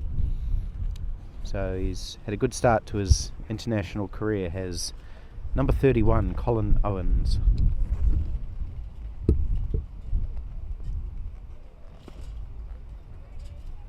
Another indoor cricketer. We were talking about Andy Walton before. Colin Owens has played a lot of indoor as well. Represented New Zealand certainly at age group level. I'm not sure if he played for the full men's team, but a lot of these guys do play indoor and they find it helps them stay fit. Adrian Dale goes aerial again over the offside, just for one. Are you an indoor cricketer yourself, Gavin? I play a bit of hockey, so that's enough for me on the Astro stuff. No, indoor cricket, I left that to the youngsters. And yourself, Jim? Do you also play a bit of cricket or indoor? Yeah, I've been known to have a go. I haven't played much this season, but for various reasons. But yeah, I enjoy my cricket and play a bit of indoor as well. Batsman, bowler? Batsman. You had to think about that. I like to bowl, but I don't get a chance. Yeah, so we got Mark continuing here. Adrian's definitely looking to push on. Field is taking full advantage of the field is allowed on the outfield. Well taken by Gav Parker there. It's wide. Yeah, that was a wide, but still well taken, and yeah, he got across and took the bells off to no avail.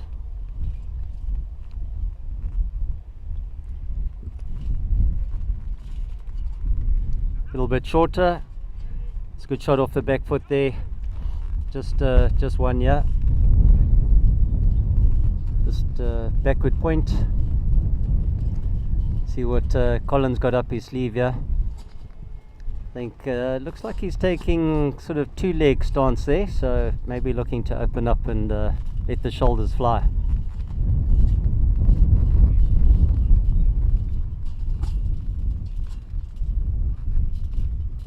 Having a good look at the field.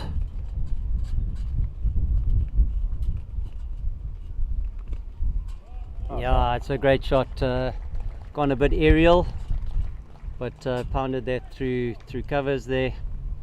Great shot there by Colin.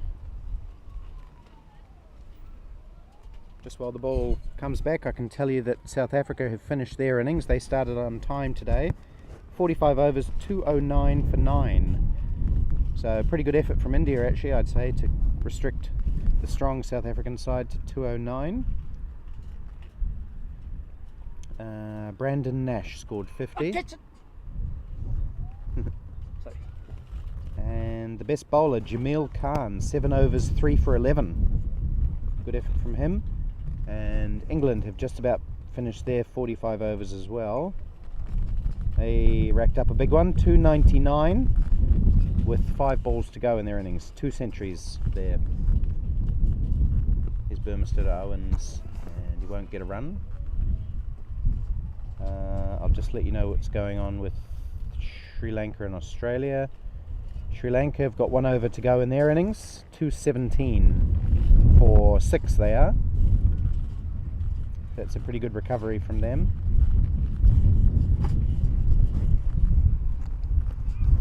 Beaten outside the off stump this time, Colin Owens.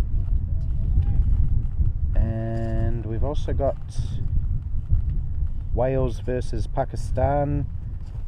Wales, they've got 2 balls to go in their innings, 155 for 9. Low scoring game then. Yeah, Jafar Qureshi, 3 for 25, the off spinner. He's been around since the 2018 World Cup. So yeah, plenty of action in the other 5 games, 6 games every day in this World Cup. 2 pools of 7 teams, each team plays each other in that round robin stage, and then we go to semi-finals. Every team plays in that second stage as well. If you're not playing for the top 4, you play off for 5th and 6th and 7th and 8th and so on. And then the grand final on the 20th of March at Newlands Stadium. And there you have update scores from Jim Morrison. Definitely handy on his phone here, giving you all the details. So yeah, there is pitch vision at each and every game. So if you want to tune into the others, this I think is probably the most exciting.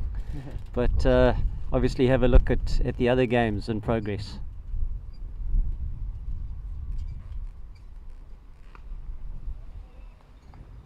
So Mike continuing here.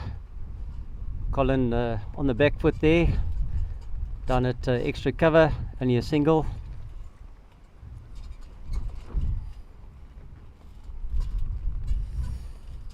What's the runs per over there, Jim? What does that work out to? 6.3 at the moment.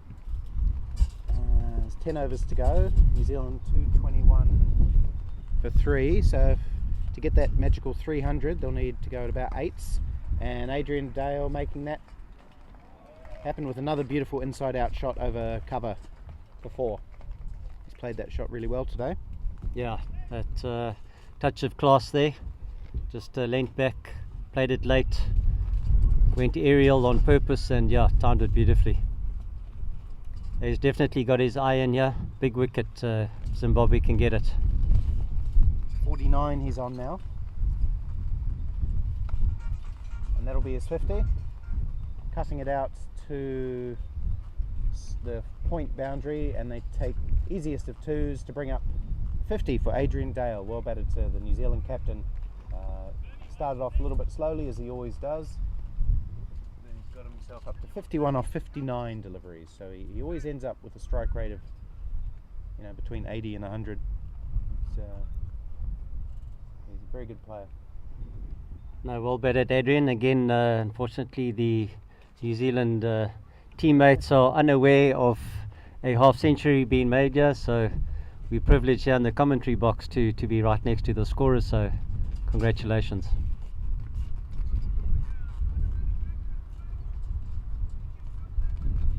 So the batsman and bowler actually play for the same provincial side in New Zealand, that's Auckland. Actually in different divisions. Mike Van Staden plays in Division 2 for Auckland. Adrian is the captain of the Division 1 side. And here they are playing international cricket against each other, so that's interesting.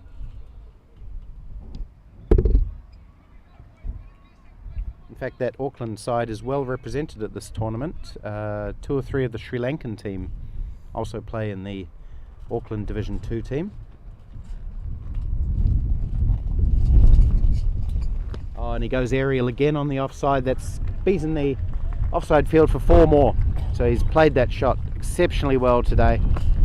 And again, the spectators are a shot behind, and they cheer for Adrian Dale's 50, which was actually brought up with the previous shot. But 2 beautiful lofted extra cover drives in that over, and New Zealand are up to 231 for 3. They've got that run rate up to 6.42. Adrian Dale 55 off 62 with 8 boundaries. Mike Van Staden has taken a wicket.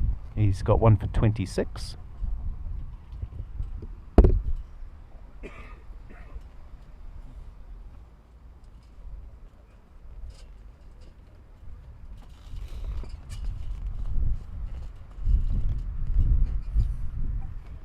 Colin having another good look around the field there, just assessing where all the fielders are. Burmy into bowl. Yeah, nice little in-swinger again. Good single. I think that's what they're going to be looking to do. At least drop and go, and then look for the big shots if the shot's available. They're given a bit of width. So definitely getting more and more aggressive as the innings goes on. Putting up quite a formidable total here.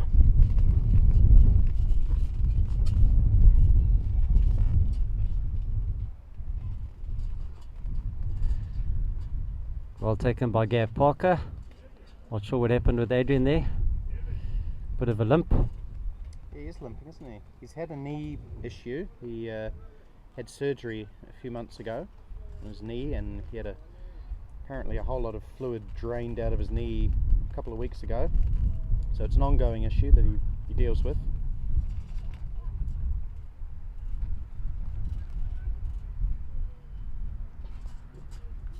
It's a single down to sort of deep mid on there. As I said, yeah, looking to go to run a ball if there's not a big shot available. Just keeping the strike rate going.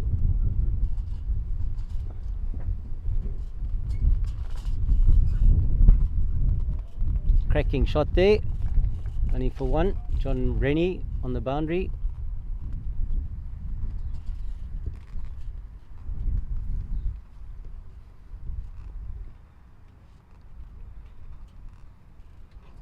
Seems like the wind has calmed down a little bit, which is quite pleasant for the rest of us sitting on the sideline. Big heave-ho there from Adrian. It's what we call an agricultural shot for none.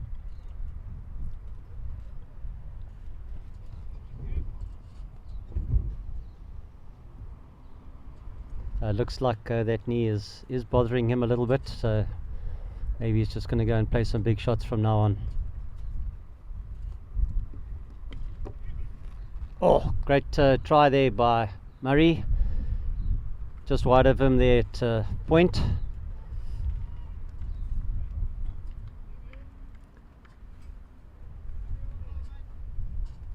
Yeah, I thought that was a pretty decent over. Mark's definitely getting into his rhythm here. Looks like some new gloves are in order here for Adrian there.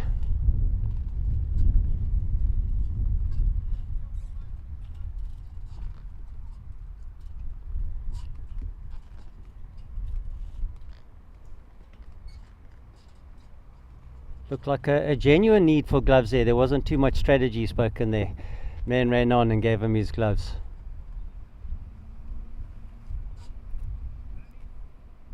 Brian Goodwin's going to come into the attack. He's an interesting bowler. He really varies his pace a lot, doesn't he? He floats it up sometimes and then tries to fire the odd one in. Seems like you guys have been doing your homework there, Jim. I know Brian is based in Australia, and yeah, he seems to know you guys pretty well. So yes, yeah, Brian's very handy bowler, very economical. Does have quite a few variations up his sleeve, and yeah, did well at the quadrangular in Pretoria of late. So he's hoping to either bring the run rate down or take a couple of wickets.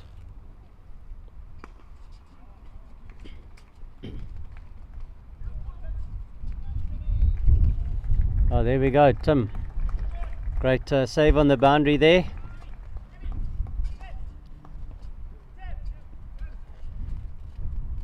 Fighting for every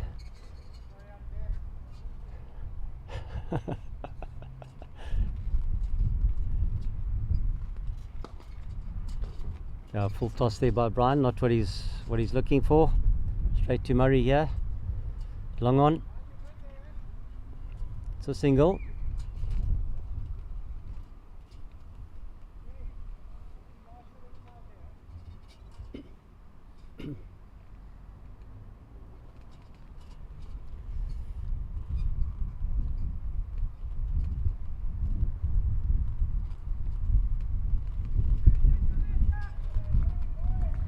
Yeah, another good single there.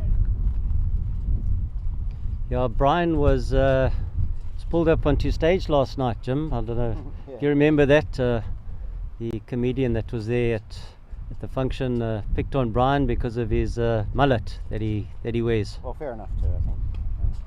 Yeah, it's up in the air. No, it looks like it's going to be in the hole. It's in the gap. Just a single. Yeah, so I think invited Brian upstairs because that's not how many of us 50-year-olds look.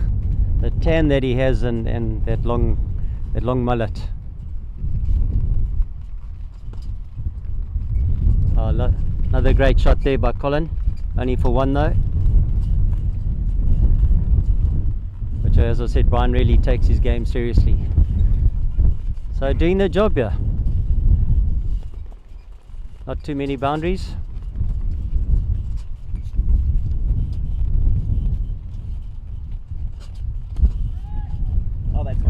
Watch. Straight at our cameraman, yeah, or Sintile. One bounce and caught. Oh, no, straight shot, straight back down the ground. Great shot there by Adrian. I was worried that was going to bounce on the marquee for a second. I was going to race around and try and field it, but then didn't need to worry too much in the end. But that was a lovely shot from Dale. He's up to 67 now from 70 balls, 8 fours and a 6. He's really picked up that run rate beautifully, as Adrian Dale and maybe he's a chance of 100. We've got 7 overs to go. 247 is the score.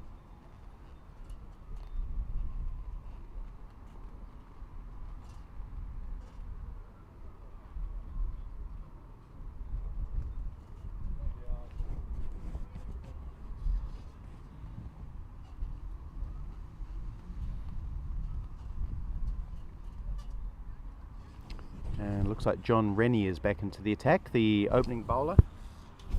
He kicked things off right back at the very first ball of the innings.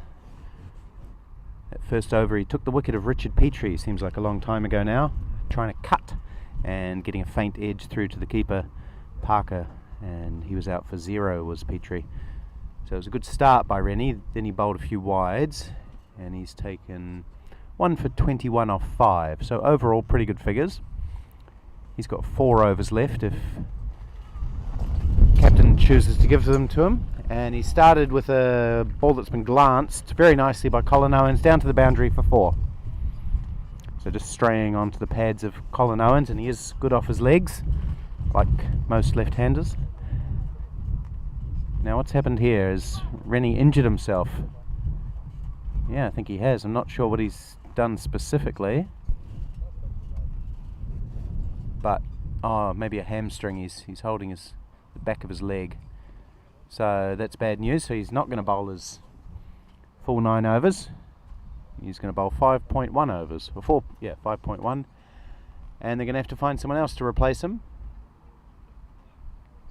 And who is that? Andy, I'm not sure, we'll confirm that in a moment. But yeah, bad news for John Rennie. That could be a tournament-ending injury or affecting injury, depending on its severity.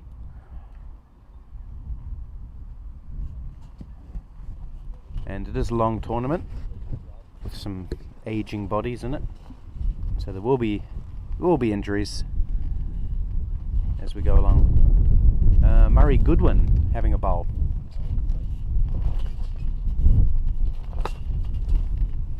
Looks like he bowls a little bit of right arm medium.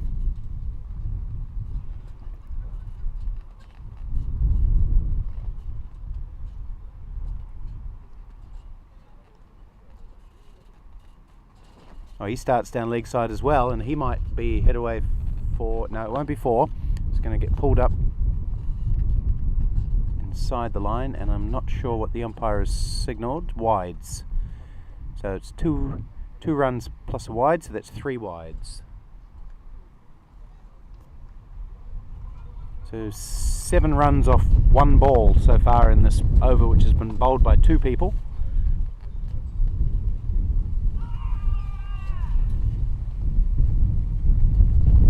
Bit of a shout for LBW this time. That was a much better ball from Goodwin.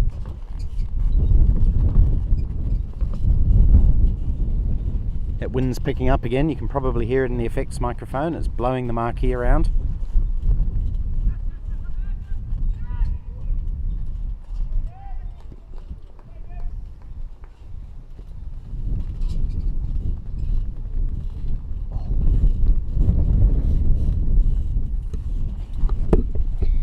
Wind's definitely picked up again. Yeah. I just mentioned that. Yep. Right, yeah. Yeah, so shame, looks like John's Hemi doesn't look so great there. No. It's not good for us. We rely on him quite a lot as the opening bowler. Catch. Sorry Jim, the instincts kick in, yeah. Watching, I know. watching on the side, you know, you feel like you're on the field. So apologies Right, to the viewers. You don't have to be neutral, mate. Take sides, it's fine. Oh, drop catch. Aikingdale was trying to hit it over cover again. He skewed it over onto the leg side, and it was a pretty simple chance that's been shelled at straight mid wicket. Can we name and shame that fielder? He's a good friend of mine, but yeah, unfortunately Stewie Carlisle dropped that one there. Ooh, Stewie Carlisle, the another international player. So yeah, that was a big chance gone begging by the Zimbabweans. That's the first drop catch that I can recall. I would say first, yeah. And it was a really simple one, to be fair. It should have been taken. So New Zealand get a reprieve in the 39th over, which was quite an eventful one. It started with John Rennie getting hit for 4, pulling his hamstring, getting replaced by Murray Goodwin, who then bowled wide and then had a LBW chance and then drop catch. So it all happened in that over.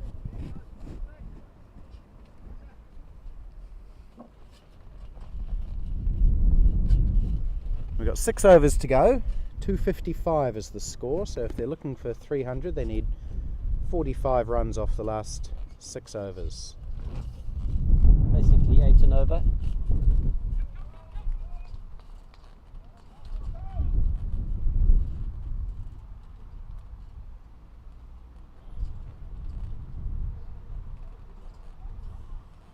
You can't say that cricket's not eventful or uneventful. Okay, Brian continuing here. He's calling his fielder around. Maybe there's a plan up his sleeve. That's a full toss which has been edged down to third man. They're just going to get 1 actually. Maybe dodged a bullet there, Brian Goodwin. It wasn't a great delivery, but Colin Owens, his shot was probably equally good and just gets 1. Putting it politely there, Jim. Poor cricket all round.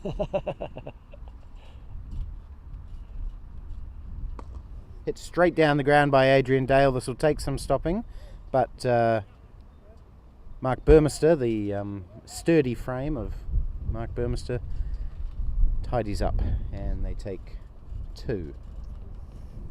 I'll actually speak about Mark's son. It's actually Dean Burmester, the golfer, pro golfer.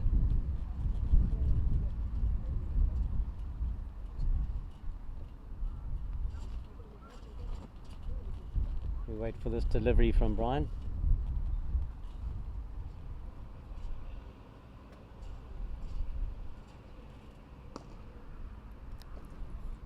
Yeah, so straight to Mark. Actually, his lovely wife Michelle has just walked past us here. She's just come back from America, where Dean Burmester is actually playing in the Stingers.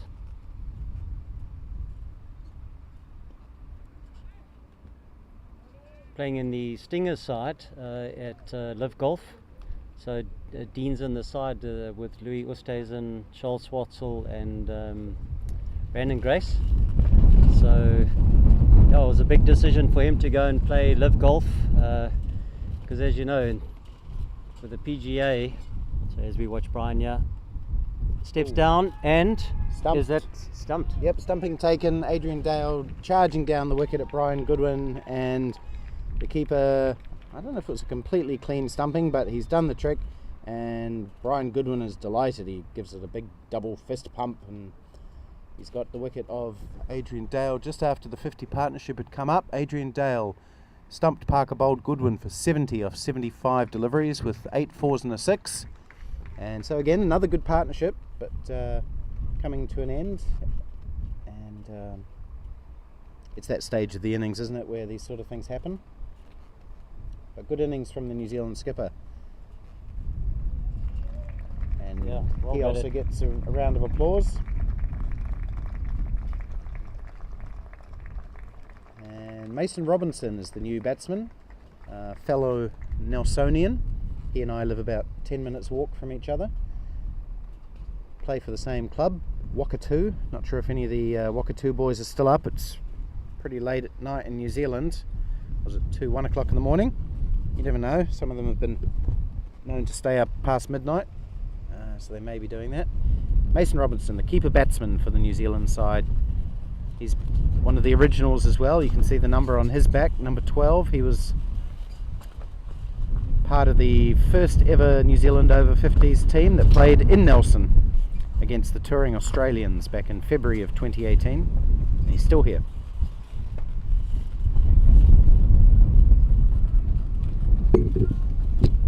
Yeah, so Murray's continuing there.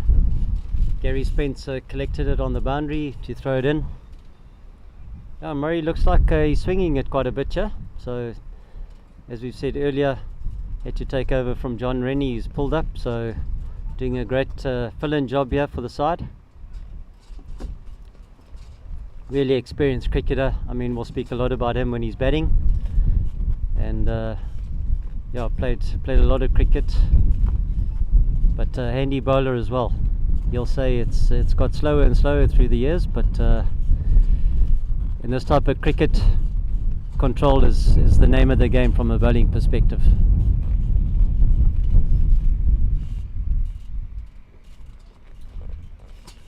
Down the leg side, not sure if he got a touch to that. He might have got a bit of thigh pad. Yeah, there's 2 runs, and yeah, he's yeah, it looks like runs. I'm pretty sure he didn't hit it, but oh well, it's given runs.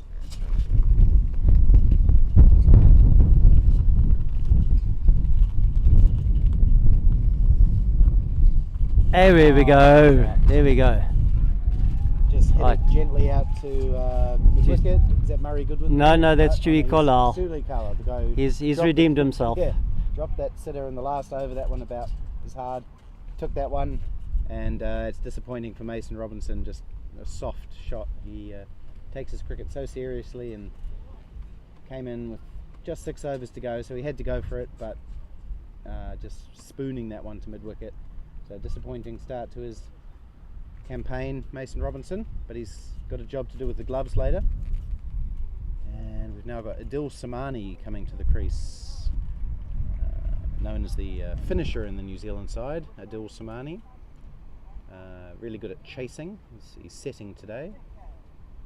He's another guy who likes to take his time to get settled in before he plays his big shots. He won't have a lot of time to do that today, with just 4.5 overs to go.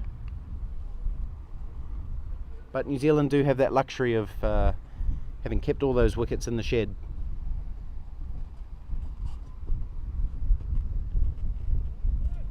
Just looks like the ball might be holding up a little bit, Gavin. The last few shots have just seemed to pop up a little bit. Yeah, most definitely. I think with Mason there though, probably didn't sort of wait for it. Yeah. He didn't play it under his eyes and sort of lunging for it, stretching for it. And I think that's not the type of shot that you need to play on this type of field. Just rather wait for it and play it as late as possible, as we saw earlier with the earlier batsman.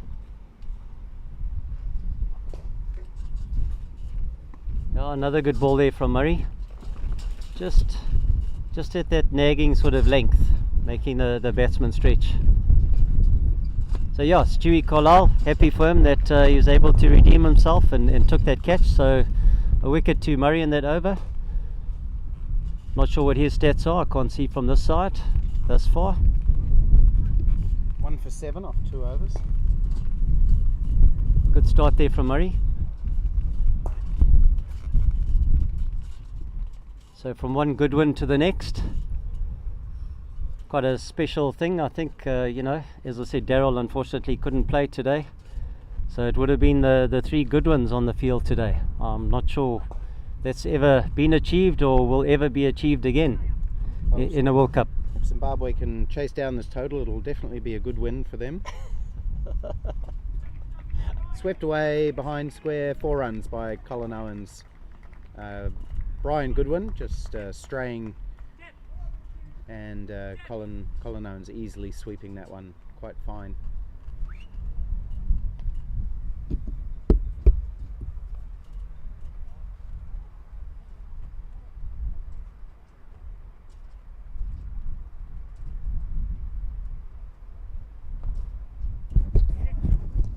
Goes offside this time, out to the cover sweeper for a single.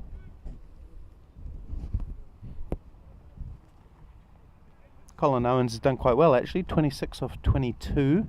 Not usually the sort of guy you associate with a 118 strike rate, but he's come in at the stage of innings where that's what he needed to do. And Adil Samani will need to do the same. I see Jason Campbell with the pads on. He may come in with just a couple of overs to go and that would suit him down to the ground. Samani hits over the mid-wicket fielder for 2. He hits a lot of 2s, Adil Samani. That's his specialty. He works the ball into the gaps.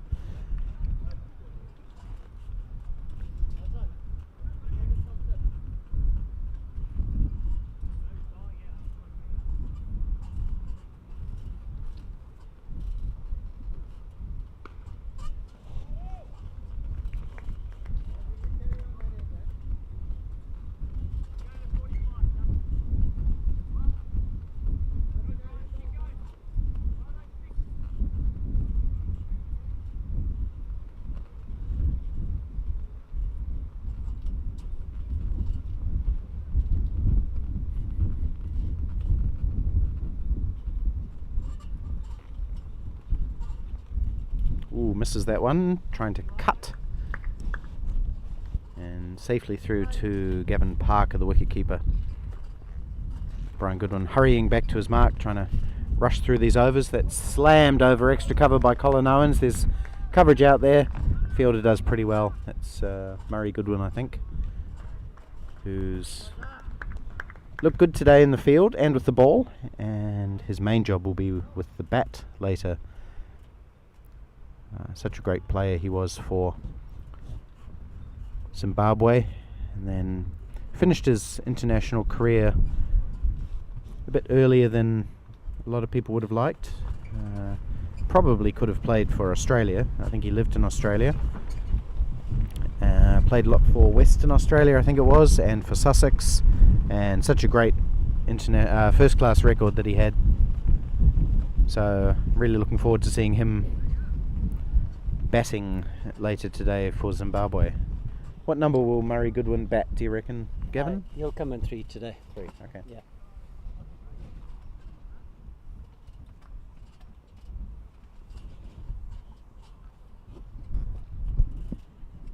Alright, he's bowling now to Colin Owens, who's on 27.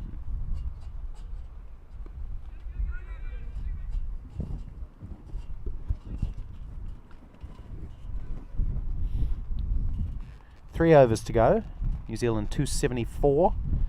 Still probably on target for that 300. They need 26 off these 3 overs. That should be gettable if they swing for the hills. Oh, he's just chipped it over the head of the fielder there, and they'll pick up a double. Good placement. There's always a gap behind a fielder.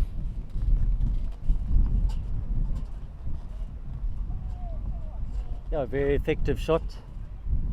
Just to hit it over the fielder. Into the gap, always 2 runs.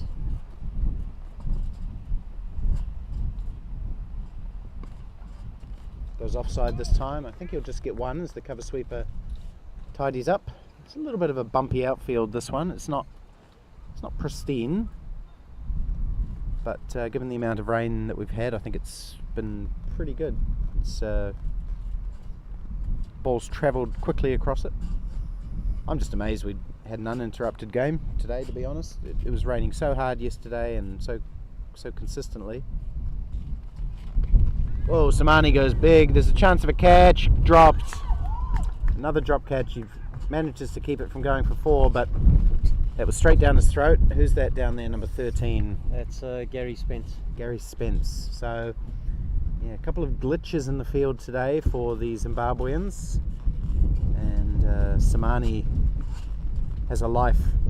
It was hit pretty much straight to Spence. He didn't have to travel too far to try and catch it, but he fumbled it and it nearly bobbled away over the boundary, so at least he saved the 4. Just 1.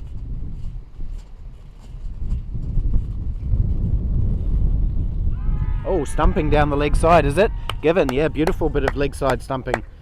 Those are the best stumpings for a keeper, aren't they? The leg side ones. That was some good sharp work from, is it Gavin Parker, the keeper? Yes, it is Gavin Parker. Yeah, I think, well done Gav. Great stumping here down the leg side. Prides himself in taking those and stumping. So, yeah, it's first stumping of the tournament. Hopefully there's many more of that. Yeah, so another wicket to Murray. Didn't let his head down when there was a drop catch there. persevered and got another wicket here. So hopefully taking these wickets will curtail the run rate a little bit.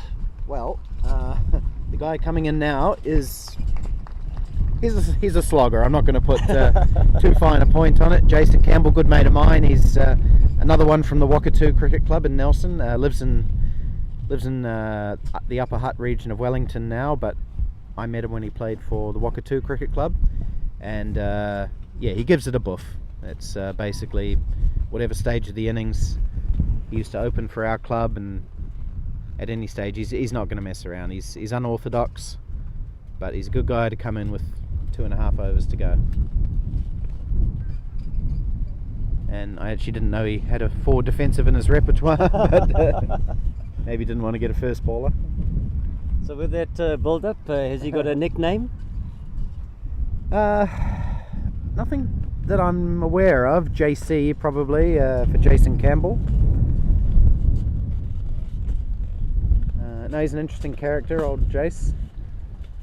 We'll see him bowling. He bowls sort of straight military medium. Good bowlers, bowls some outswing. Quite an aggressive guy, cricketing wise. What's that? Do you need it? No, it's my magazine, yeah. Thank you. Okay, Andy Walton back into the attack. He is 4 overs, none for 39, so he was pretty expensive early on. He got taken to by Andrew Hoare. Murray Goodwin has 2 for 11, so he's done well. Samani swings it away on the leg side. Good bit of fielding out there. So the ground fielding's been very good by Zimbabwe today. That was a good throw as well. They pick up 2. That's Stewie. Oh, no, not Stewie.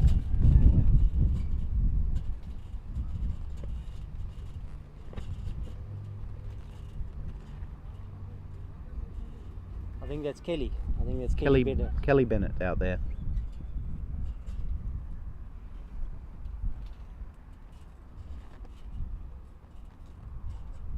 Goes straight down the ground. This is going to go for 6. It is. Beautiful shot from Samani. He hasn't got a big backlift, so he's quite an interesting batsman. Small backlift, but he puts a lot of power into it once he does swing down. And that one was hit very crisply over long on for 6 runs.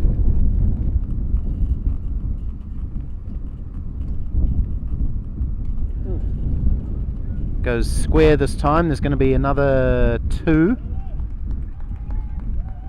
So good batting from Samani. He's got himself up to 14 from 9. Just what New Zealand would have wanted. They're up to 288 now. 9 balls to go in this innings. 12 runs to get to 300. Plays the same shot again. He's played that shot pretty much every ball this over. This time he doesn't connect. No, just I think it was straight over the stumps there. So Andy's definitely aiming at the stumps. So big slogs going on, but cross bat shots at this time of the innings is acceptable.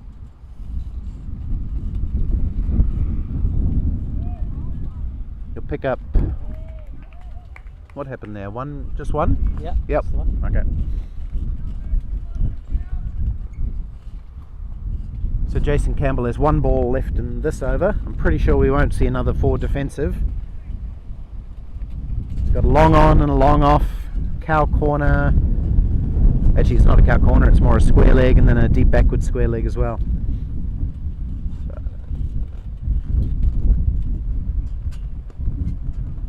He drags it down to mid-on just for a single, and he'll retain the strike for the last over of the innings. 290 is the score.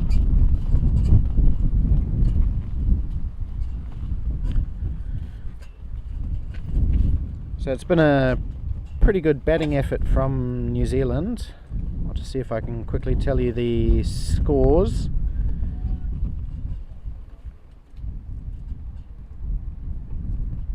Richard Petrie was out for a duck in the very first over.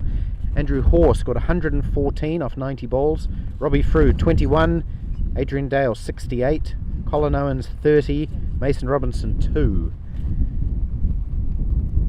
Murray Goodwin, the only multiple wicket taker, 2 for 11. And he'll be bowling now to Jason Campbell, who goes straight down the ground. He's hit it fairly well, and they'll come back for 2. So he's another guy with a short boundary, but short back lift, Yeah. but plenty of power when he hits it.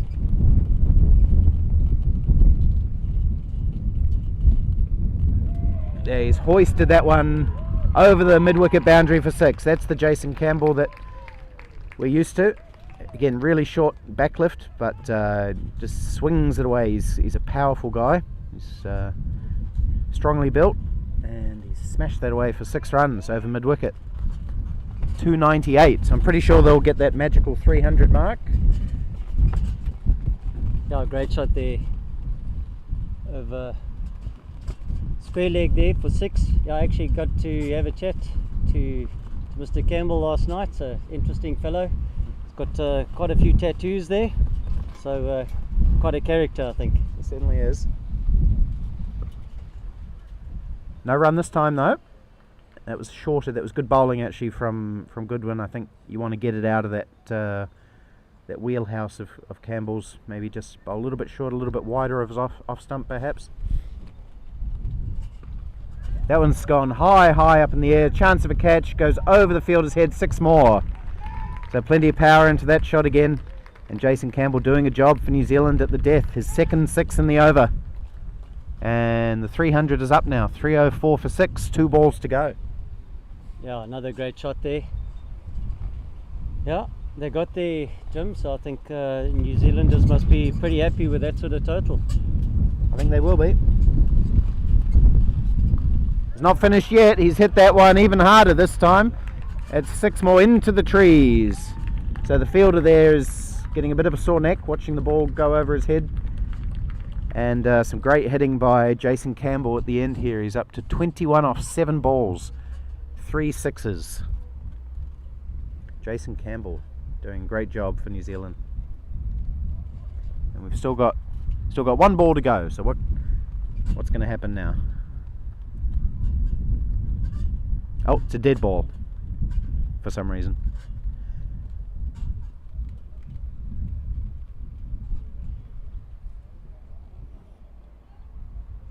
I think Goodwin might be advised to go a bit wide of off stump. Maybe. No, good. Jason Campbell's gone down the ground. Catch taken on the boundary by Brian Goodwin. So he's holed out off the last ball of the innings. Caught it long on by Brian Goodwin. Well deserved for Brian Goodwin, but Jason Campbell has done exactly what his captain would have wanted. Whacking 21 off 8 deliveries, taking New Zealand up to 310 for 6 from their 45 overs. So the players will leave the field and return in about 40 minutes, with Zimbabwe having 45 overs to chase 311 to win this opening round match. Join us then.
Hello, welcome back to Cape Town Cricket Club for the second innings of this match. The Zimbabwean batsmen are at the crease, the New Zealand fielders are all ready to go. The umpires are confirming with the scorers, and we're about to get started with Tim Bartlett facing, this is Dean Askew bowling. Dean Askew is the bowler for New Zealand.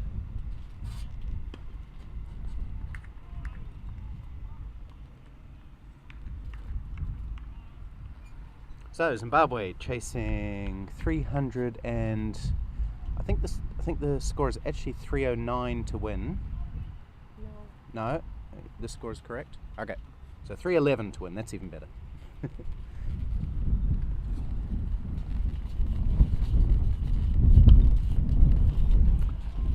And that's it's quite a stiff target. Speaking of stiff, there's a stiff breeze here, Gavin. Gavin Lindsay, welcome back. Yeah, thanks, Have a nice Jim. lunch, mate. I did have a very good lunch, thank you, to Cape Town Cricket Club. Nice chicken and potatoes. We've got Tim Bartlett opening for us today. Great shot through point there, a little bit over pitched, and Tim took full advantage. So great start for him, right out the middle. Yep, Zimbabwe are away. First 4. This wind is really picking up. Barry Richards over to my left has got his full puffer jacket on. It's not that cold, but it's blustery, isn't it, the wind? But hey, look, we're playing cricket and there's no threat to the game at all. Dean Askew just losing his run. That may have had something to do with the wind. Dean Askew, the New Zealand opening bowler, number 3. He was part of the first ever New Zealand Over-50s team back in 2018. He's now over 60, so he's eligible for the Over-60s, but still steaming in off the long run. Former first-class player. Good bounce through to keeper Robinson, who standing good 15-20 metres back behind the stumps, took it chest height. Yeah, so Dean Askew played a lot for Central Districts and Auckland at first class level. Very fit, also played first class rugby as a fullback for King Country.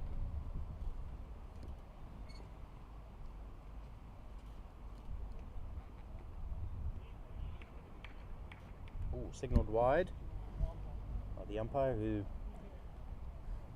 I wouldn't say he's been 100% consistent with his wide giving today. He's let some go down the leg side, which should have been called wide.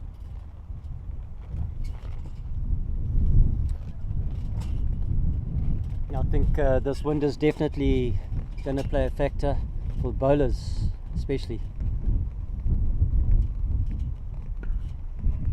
It's a good delivery from Askew. So what do you think the plan of attack will be for the Zimbabwe batsmen, Gavin? Do you reckon they'll go hard early or just try and retain wickets? So I would say Tim's more or less the same as Adrian from a sort of starting perspective, just to see it out for about 10 or 12 balls and then give it a go. Mark's a little bit more aggressive, so I think if it's there, he's going to give it a full go. Chance of a catch taken, first wicket for New Zealand. That one just popped up, and the simplest of catches to Adil Somani at short cover. So breakthrough for New Zealand. Maybe that one just holding up a wee bit in the pitch. We were talking about that at the end of the New Zealand innings, and soft dismissal, you'd have to say. Just popping it up, and it could not have been an easier catch for Adil Somani. Zimbabwe's first wicket. 4 for 1 or 5 for 1. Yeah, it's a fortunate start for Tim. I was going to talk a bit about him, because he's captained Alex Club back in Zimbabwe for many years. Also a man of a lot of experience and helping the youngsters through the years. So, it happens in cricket. Get out for a low score. Murray Goodwin to the wicket, so hopefully it's better things to come here. So New Zealand lost a wicket in the first over of their innings. Richard Petrie was caught behind and Zimbabwe have followed suit.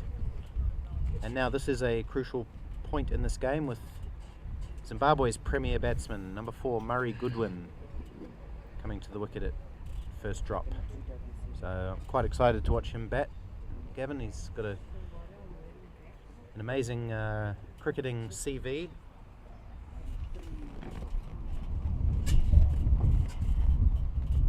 And this really will be the key wicket for New Zealand. They will be very delighted if they can winkle out the wicket of Murray Goodwin. So you've got 2 former Test batsmen at the crease now, Mark Burmester and Murray Goodwin. So it doesn't get much better than this, does it? At over 50s level? No, 100%. Zimbabwe guys are definitely looking for a good start from these guys, and we spoke about it as a team. It's got to form those partnerships. So yeah, Mark and Murray have lots of experience, and I'm sure they're going to be talking and helping each other through the overs to come. So man on debut for New Zealand, Dave Goldingham, the tall number 36 opening bowler for New Zealand. He's not quick. He's not really a hit the wicket sort of bowler as you might expect from someone of his height. He's just pops the ball on the spot, nibbles it around a little bit, and he's generally fairly accurate. So it'll be a test for him because Mark Burmester does like to go hard early, particularly over the leg side. There's a big gap behind mid-on. I think he might target that. Yes, in fact, the first ball he gives himself room and swings it down to third man to get off the mark. So Dave Goldingham plays for the Wellington Tasman side in the IPT in New Zealand. That's the interprovincial tournament. He's a Wellingtonian, lives in the Hutt Valley, and playing his first match for New Zealand after 3 or 4 years of good solid performances at domestic level. Finally got the call up, and it's a big honour for him, of course.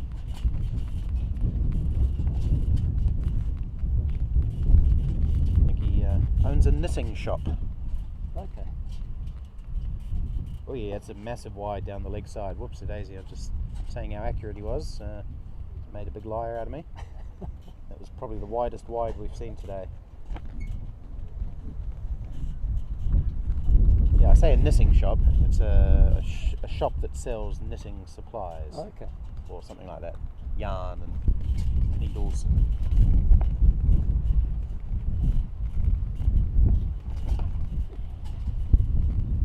No timing there from Burmester.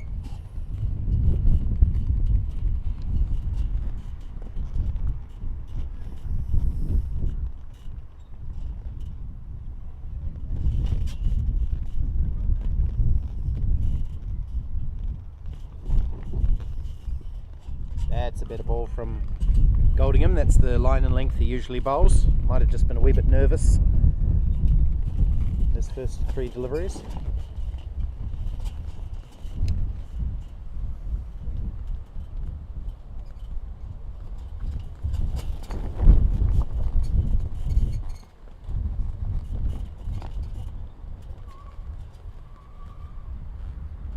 That one stayed a little bit low there, so there's that inconsistent bounce that we were referring to earlier, so need to be careful of that.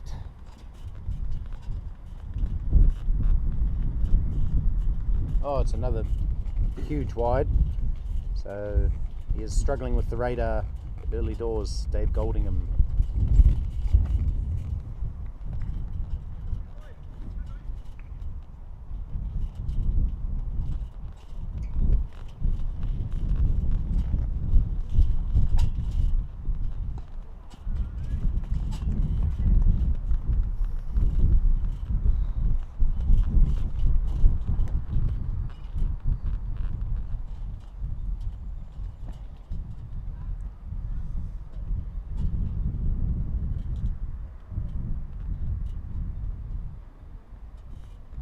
Oh, it's bowled him, has it? Yeah, he's bowled him. Mark Burmester going for the pull. I thought there was a shout for LBW, but he's missed it completely or chopped it onto his stumps perhaps. And that one maybe kept a little bit low. And Dave Goldingham strikes in his first over of international cricket, dismisses a test batsman. So good start for him, and not a great start for Zimbabwe, Gavin Lindsay. Yeah, Jim, that one was a little bit short. Maybe Mark was expecting that to come up a bit and did stay down a little bit low. But yeah, as you said, not a great start. And so we got Stewie Carlisle coming to the wicket. Again, another very important wicket for us, so good luck, Stewie. So one test batsman replacing another. Stuart Carlisle, I think, played 37 test matches and 111 one-dayers. That's correct. So yeah, great experience out on the wicket for Zimbabwe. And these guys would have chased down big targets before at high level, but they're going to have to do it today. Zimbabwe 2 down for 10 runs, and Dean Askew starting his second over. It's a nice drive by Goodwin to get him off the mark. Won't go for 4. There's a chase out for, I can't see who that is, it's a bit far away, maybe Colin Owens. And he's off the mark in international cricket, international over-50s cricket I should say. He's on debut today. Yeah, so as many test matches that Murray's played and first class runs, you're right, it's debut runs in over-50s World Cup.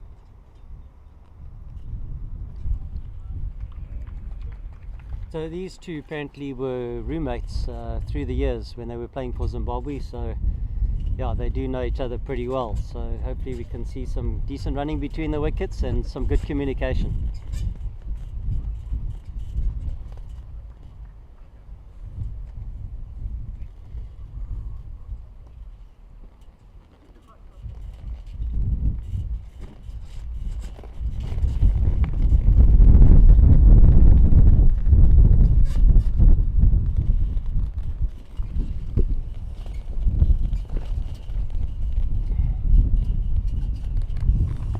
How are we doing there, ladies? Nice and breezy here today. We're getting a nod from them. Trying to keep the concentration levels up here. Sandile, how are you doing there?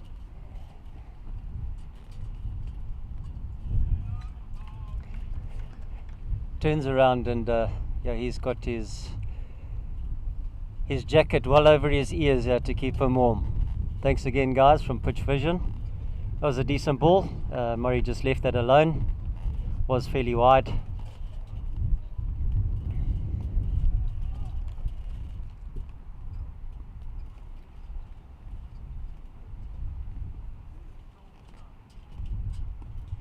Yeah, it's a full toss. Murray's just nudged that down the leg side. Yeah, decent throw into the keeper. 2 runs to Zimbabwe. So Murray Goodwin's stats probably deserve a bit of mention. As I said, he played 19 tests for Zimbabwe, averaged 43 at that level, which is pretty good. Played another 70 one-day internationals, but I'll tell you in a moment. Played 320 first-class games, 383 List A matches, and 120 T20 games. So what's that? It's like 800 games of top-level cricket. Pretty amazing, eh? Scored about 35,000 runs when you add all those up. Highest first-class score, just a lazy 344 not out, if you don't mind. It's a pretty exceptional record. His Cricinfo page, which I'm reading now, describes him as diminutive. Not sure that's fair. He's 1.77 metres. That's just a centimetre or 2 shorter than myself. I wouldn't like to consider myself diminutive. Definitely not. Anyway, Goldingham to Carlisle facing his first ball. Now Stuart Carlisle did play in that series in November, I believe, in Pretoria. He did. He played in the quadrangular. Yeah. Stewie, Yeah, in that game against the SA Invitational side, he was the player of the match. Got a 70 odd not out, I think, that day. So a man who does know how to knuckle down and build an innings. I think he also went to the World Cup with the Zimbabwe side. And yeah, a really humble guy, really nice guy.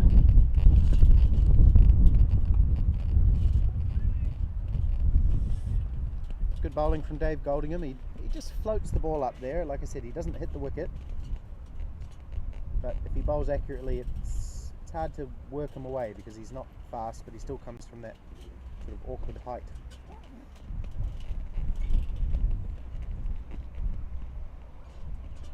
Another one down the leg side. Not sure what we're going to get in these overs here, Jim.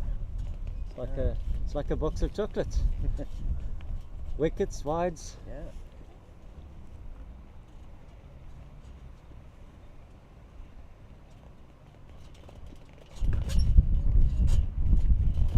Yeah, that's a better way of playing it. The shorter ones just sort of get behind it, rather look to defend it at this stage of the game.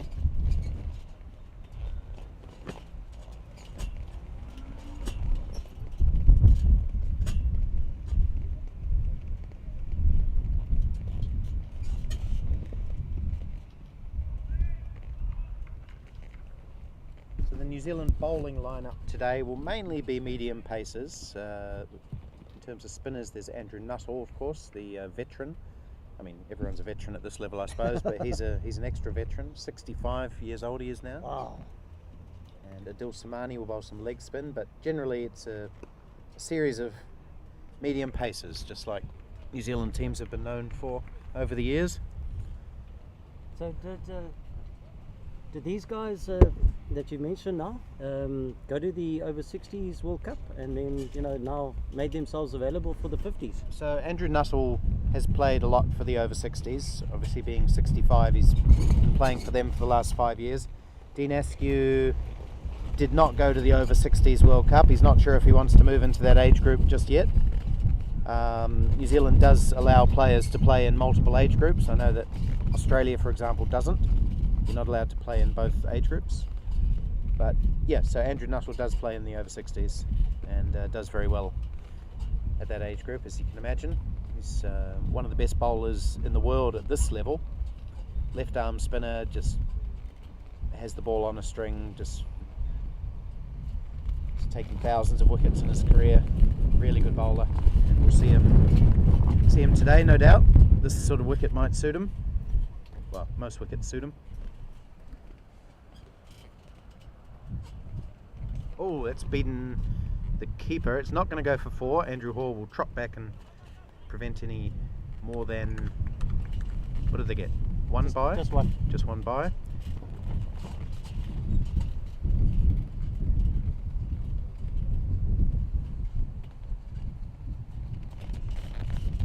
Do you have any 60-year-olds in the Zimbabwe team, Gavin, this time? I know last time you had John Jamieson, who was, I think he might have been the oldest player at that tournament. 65 then.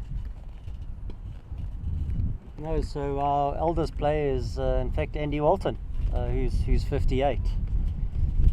So a couple more years, and then and there's a few guys I would say around about 57. A few of us that are 56. So yeah, hopefully the guys keep playing cricket and we'll go through and play the Over-60s when that comes about.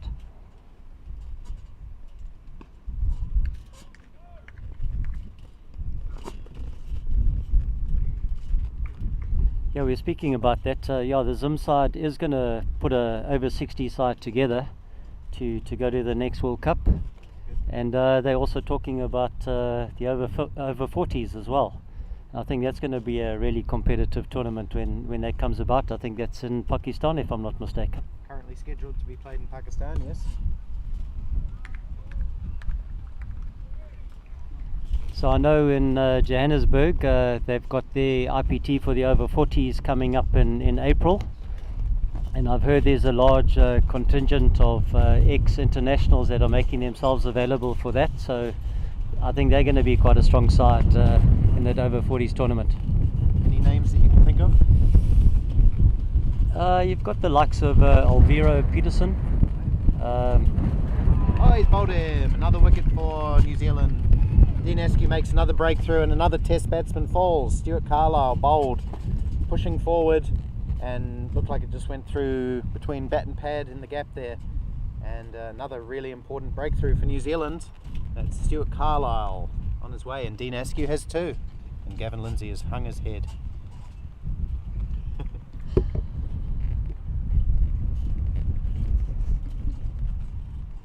It was a pretty good delivery from Dean Askew. It was a good length. Stuart Carlisle, you know, he was trying to defend it. He was pushing forward, and he might have got a little inside edge, I'm not sure, but it went through the gap and knocked the off bail off. So 3 wickets down for Zimbabwe. And who's that? Is that Walton coming in now? That's correct. Andrew Walton coming in at number 5. He's in good form with the bat, isn't he? He did well in the quad series. Yeah, in the quad series he actually made he made the most runs at that quadrangular, and yeah, he was also in the top 3 from a bowling perspective. So yes, and he's been playing a lot of cricket of late, and yeah, hopefully Andy has a good innings out, but not a great start from the Zimbabweans. Really need to knuckle down now, build a partnership. 16 for 3.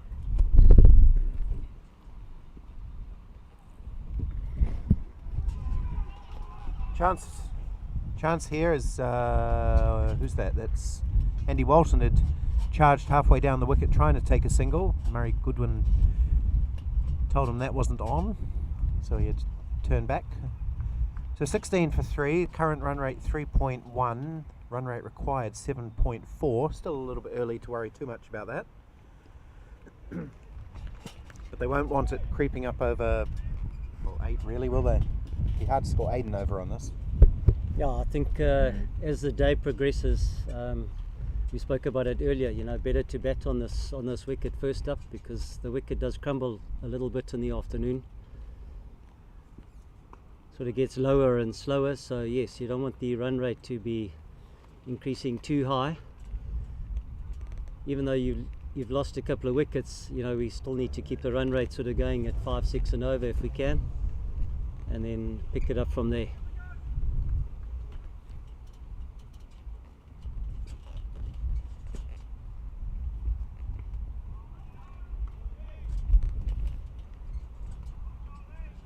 Yeah, Murray's been very watchful here, just defending those balls that are on the wicket, and better over. 4 off 13 for Murray Goodwin.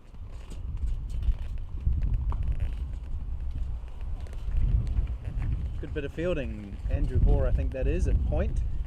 Still able to leap away to his right after scoring 116 with the bat. That was a crisp, square drive by Goodwin.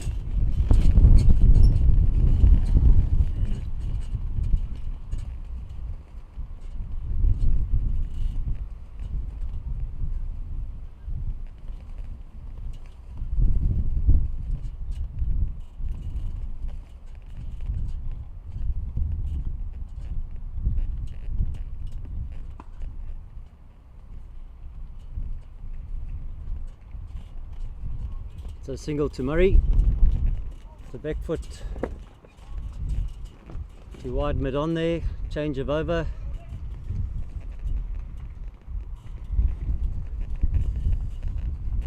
Be interesting that chat out in the middle now, see what the strategy is going forward.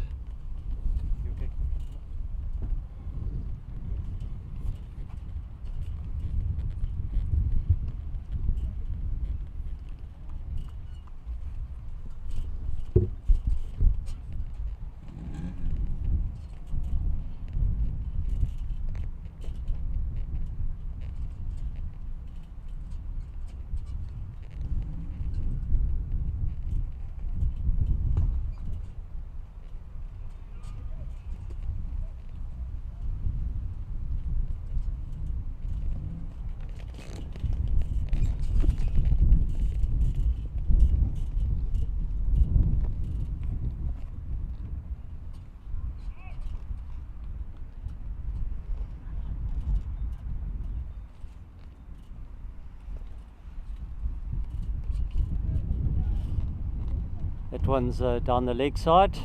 Very surprisingly not called a wide. Generally the rule is in Masters cricket, Vets cricket, anything down the leg side is called. So obviously at umpire's discretion there.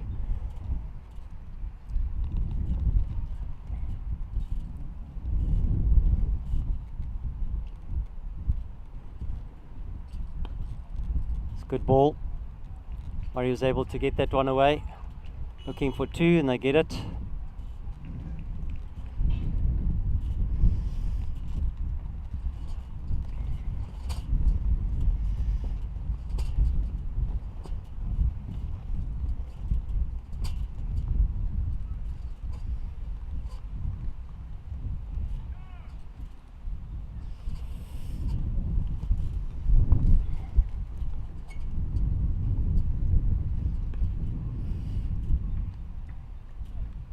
Another good ball from Dean, and Murray kept it out there.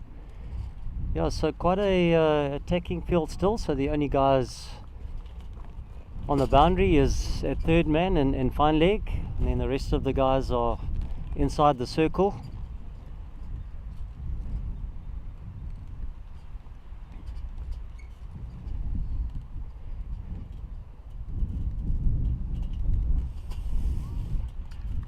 Again, another good ball there, well watched.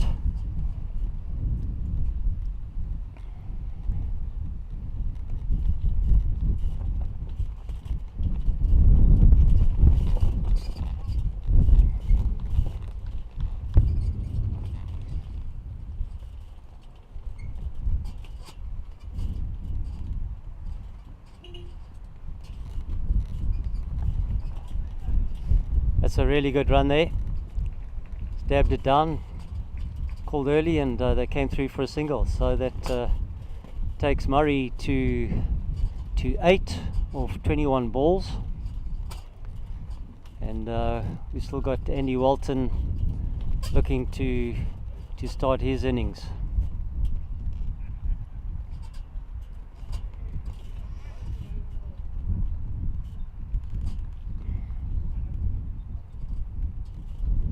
So sticking with Dave here, it seems. Looking at his overs here, 3 overs, 0 for 6 with 1 wicket under his belt.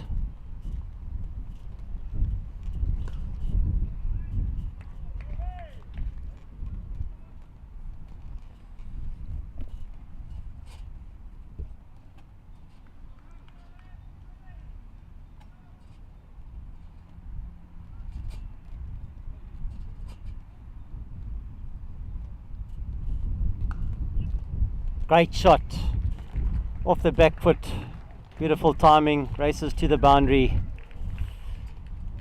Lovely shot there by Murray. Takes him through to 12. I think that's his first boundary of his innings.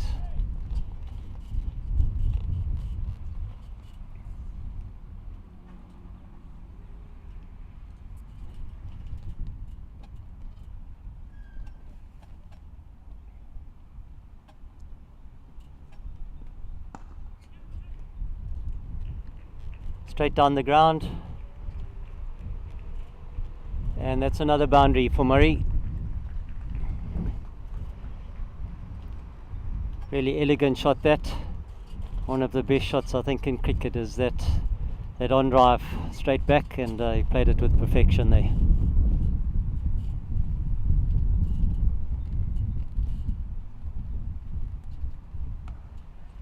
And another shot. Can't bowl wide there, and Murray put it away. 2 point for 4 runs. It's 3 boundaries in succession.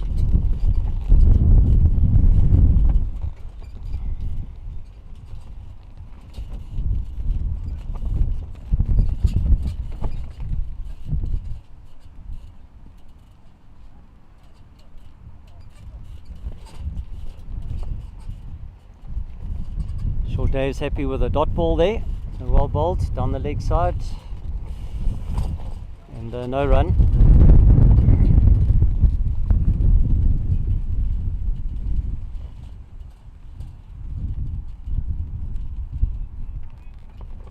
Ends off well with a dot ball. And the total is 32 for 3 after 8 overs. Murray's pushed on to 20 after those 3 successive boundaries. He's on 20 of 27 balls with those 3 fours as I mentioned, and yeah, Andy is yet to face a ball.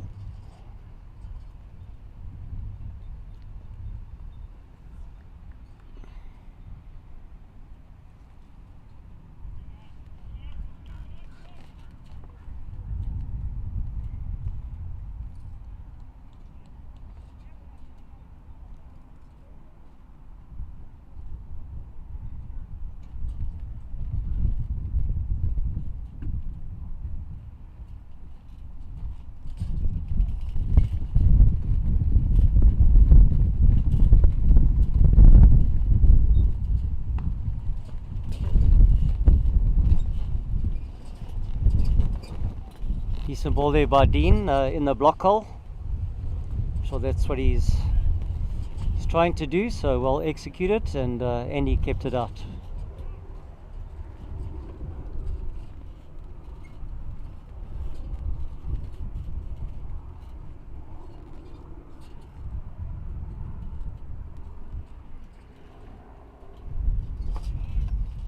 Looked pretty wide. Again, umpire's discretion. Another dot ball.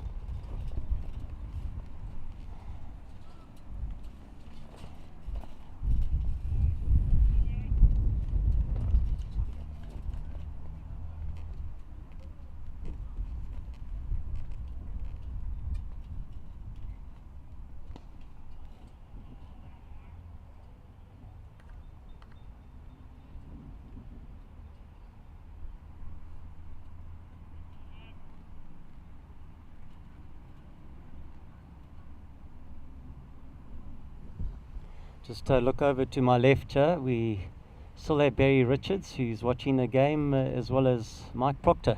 He's come down to watch. So great to have the legends come and support Vets cricket here in Cape Town.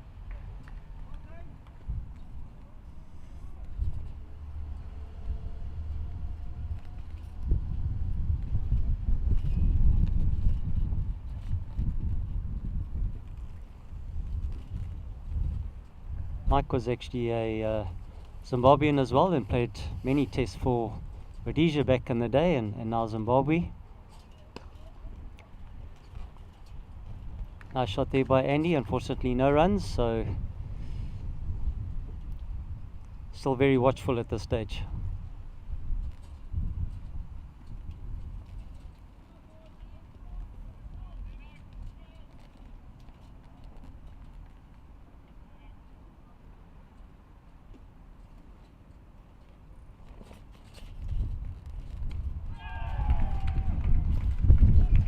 Oh, that's very unfortunate.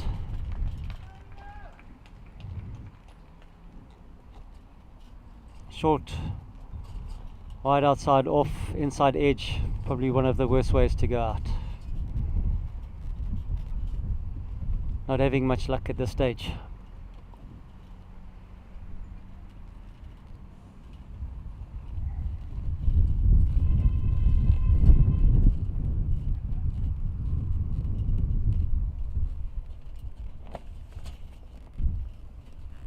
Unfortunately, Andy didn't get off the mark there. So we've got Mike van Staden coming out to the wicket.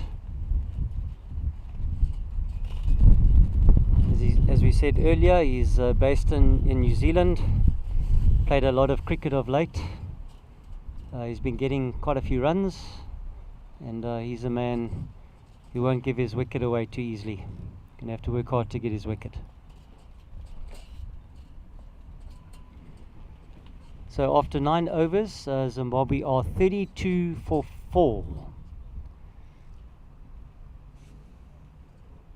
So that's just over 3 runs an over. This stage it's about building partnerships.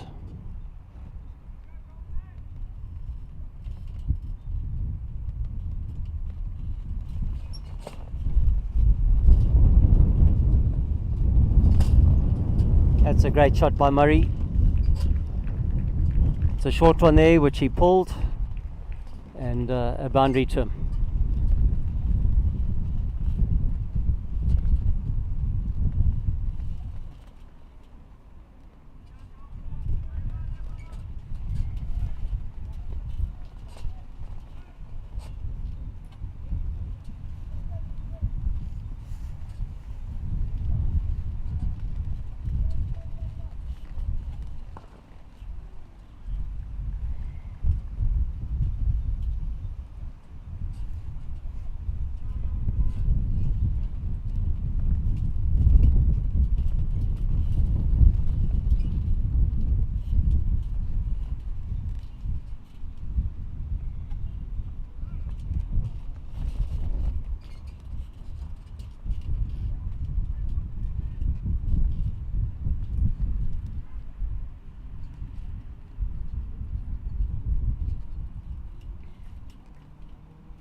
One seemed to dip a little bit. Well kept out there, Mike.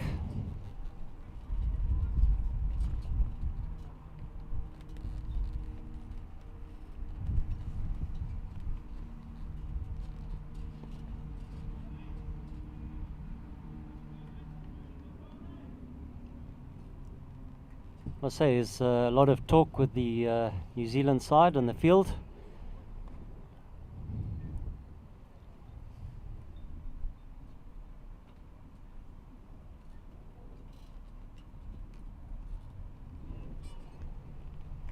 Good ball there by Dave.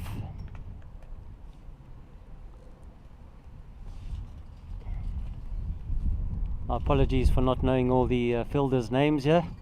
My co-commentator looks like he's walking back, so I'm sure he can fill us in with the various fielders out there, but they're looking sharp. Nice forward defensive there by Mike. Again, the fielders in pretty tight, and definitely keeping the run rate down. So after 10 overs it is 37 for 4, and I'm not sure if there's going to be a change of bowling here.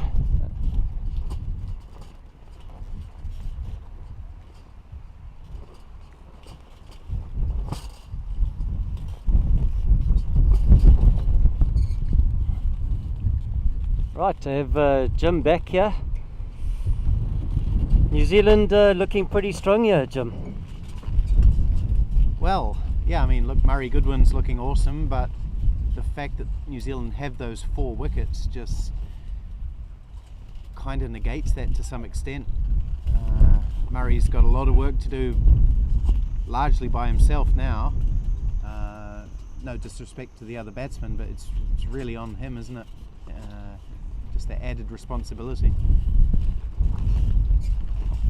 Change of bowling. Richard Petrie is coming on from the far end, the Berger and Wallace end. So again, we're going to have an all-international matchup. Richard Petrie played 12 one-day internationals for New Zealand, bowling against Murray Goodwin. Not sure if they ever crossed swords back in the day, but here they are.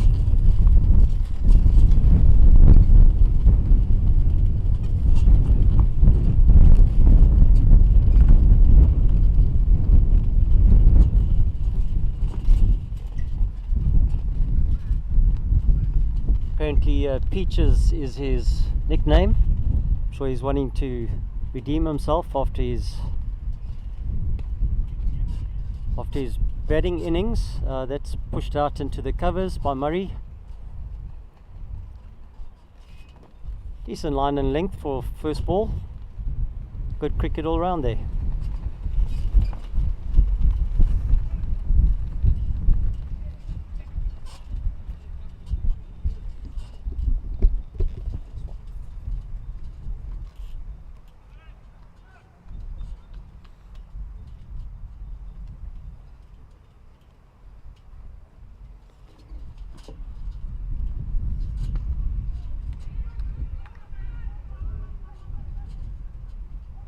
Ooh, I think if that had been a direct hit, he might have been struggling. As it happens, there's going to be overthrows, and it's going to be 4 of them. So 5, I think it was, a total of 5. Yep, to the score. That was pushed into the offside. There was a bit of hesitation among the 2 batters. They finally agreed that they'd run, and the fielder there, I think it's Adil Samani, had a wee shy at the stumps, missed, and Adrian Dale wasn't able to do the backing up, so it goes 5 runs. That won't please Richard Petrie all that much.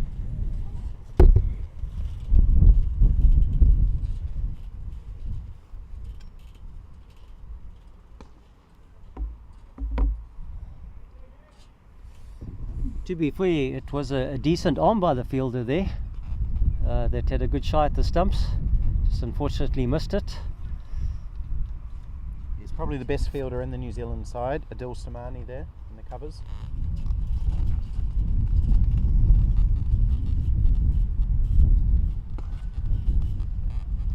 A very graceful shot there.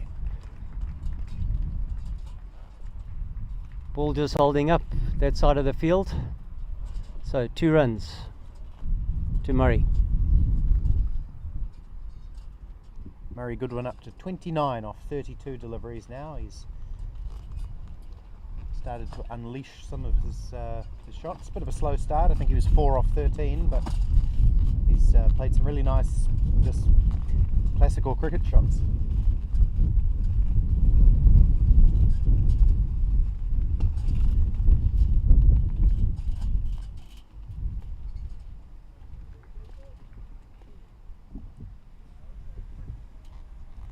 Yeah, so Murray's father is George Goodwin, and George was a prolific coach through the years. So he had Daryl and Brian and Murray, and also the other son Russell. So 4 brothers, and yeah, I was fortunate to be coached by George at school level, at Marlborough High School, and yeah.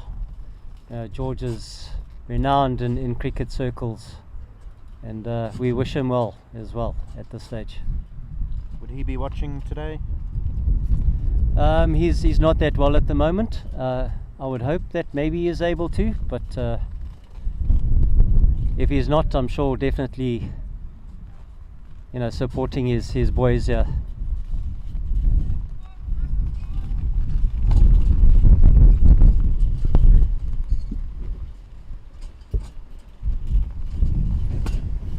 Dave Goldingham about to start his 6th over. He's taken 1 for 23. It's a bit of a shaky start for Dave. Goldie bowled a few wides, but he's generally been pretty good. Goodwin hit him for three boundaries in an earlier over, and on that occasion not able to get hold of it.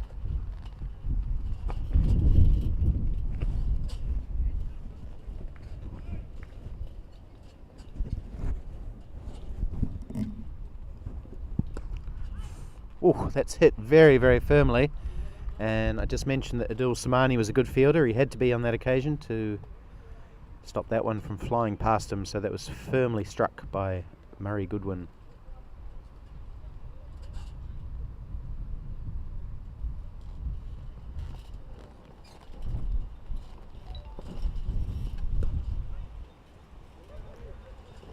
Same shot, same result. Well fielded by Samani again. He's definitely in the right spot there.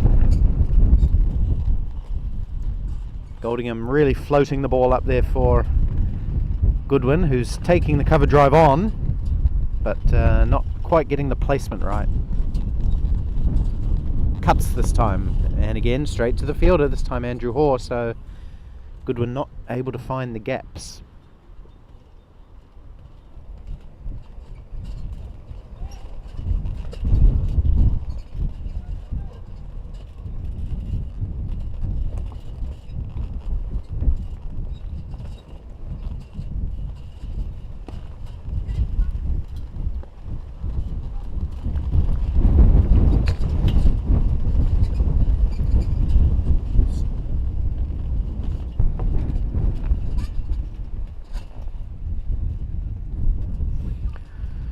This wind is very blustery here at Cape Town Cricket Club. Every time I come to Cape Town it's very windy. Is it windy all year round here?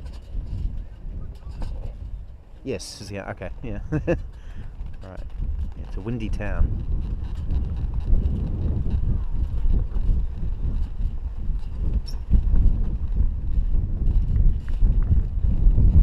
It's more a blustery wind than a cold, icy wind. I grew up in Wellington in New Zealand, which is probably the windiest city in the world. And it's a different kind of wind here. It's, yeah, just blustery. Anyway, so that's the end of Dave Goldingham's 6th over. And it's a good start by New Zealand. They'll be really happy with taking those 4 wickets.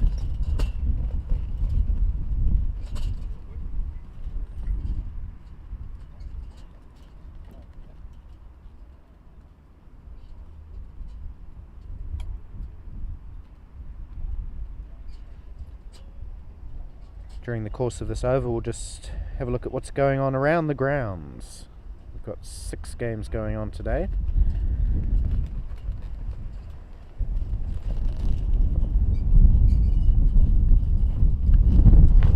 But for now it's going to be Richard Petrie bowling to Mike van Staden, who dabs it to backward point for no run. So England versus Namibia. England scored 307 for 3.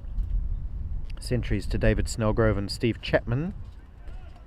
And Namibia 28 for 3 at last check, 28 for 3. After, goodness me, after 19 overs, so not the most thrilling game to watch that one. 28 for 3 after 19 overs. Whew, I'm glad I'm here.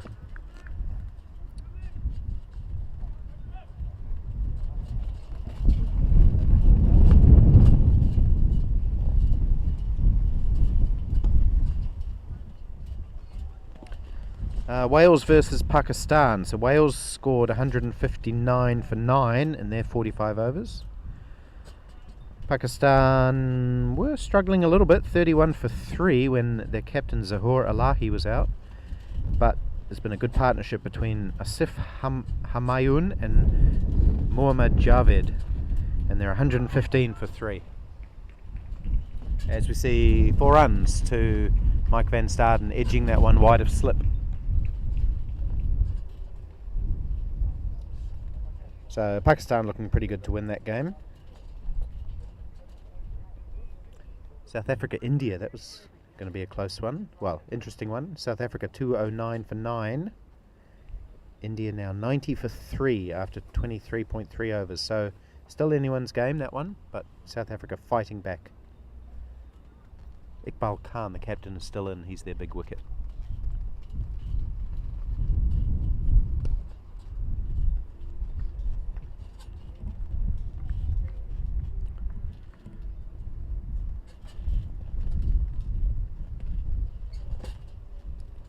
Sri Lanka, Australia. Sri Lanka scored 234 for 7. Australia 69 for 2 after 21 overs, so they're making slow work of that chase. Shout for LBW? No, probably going down leg, I think. So yes, Sri Lanka 234, Australia 69 for 2 after 21 overs. Paul Wybird 30 off 60 and Tony Clark 8 off 25, the captain. So what do they need? Another... oh, I can't work it out. We'll follow up on that one later. And just one more game to talk about. That's West Indies and Canada. So West Indies made... so what's happened there? They're playing 30 overs aside. There must have been quite a delay to the start of that game. West Indies are 164 for 6 after 26 of their 30 overs. So that's an interesting one.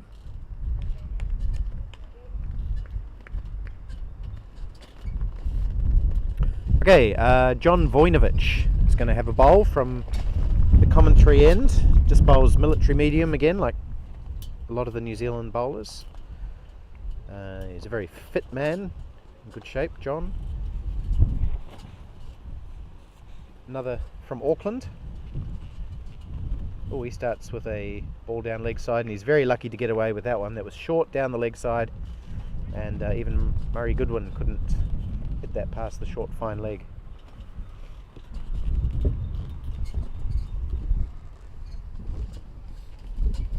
Thanks, Jim, for that update to the other games there. Yeah, interesting one with the West Indies. Only a 30 over game. Zimbabwe are playing West Indies tomorrow, so that would have been quite interesting to see, you know, the stats coming from that game. But obviously something wrong with the pitch, I would imagine. So we're looking forward to that. But yeah, let's get back to this game. New Zealand is still looking pretty sharp on the field. See, it's 53 for 4. 13 overs here. That one's pretty wide. And yeah, the bowler, I think, was helped out there a little bit, Jim. Looked pretty wide from here. Yeah, I think the umpire thought about it, but decided not to pull the trigger on the wides.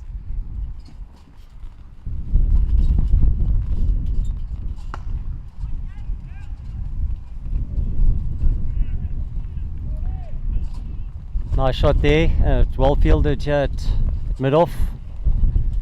Yeah, and look, we do appreciate the umpires coming out and helping us with the games.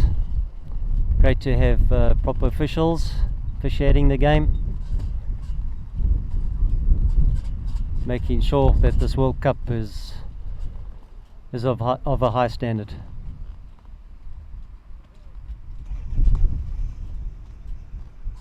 Another solid shot there by Mike. I was saying earlier, he is not going to give his wicket away, and hopefully that's not a commentator's curse here. But yeah, as we watch this ball, nice bat and pad there. Yeah, you were speaking about you know, the leagues there in New Zealand, and I know his last knock, Mike actually scored a 96 off about 70 odd balls.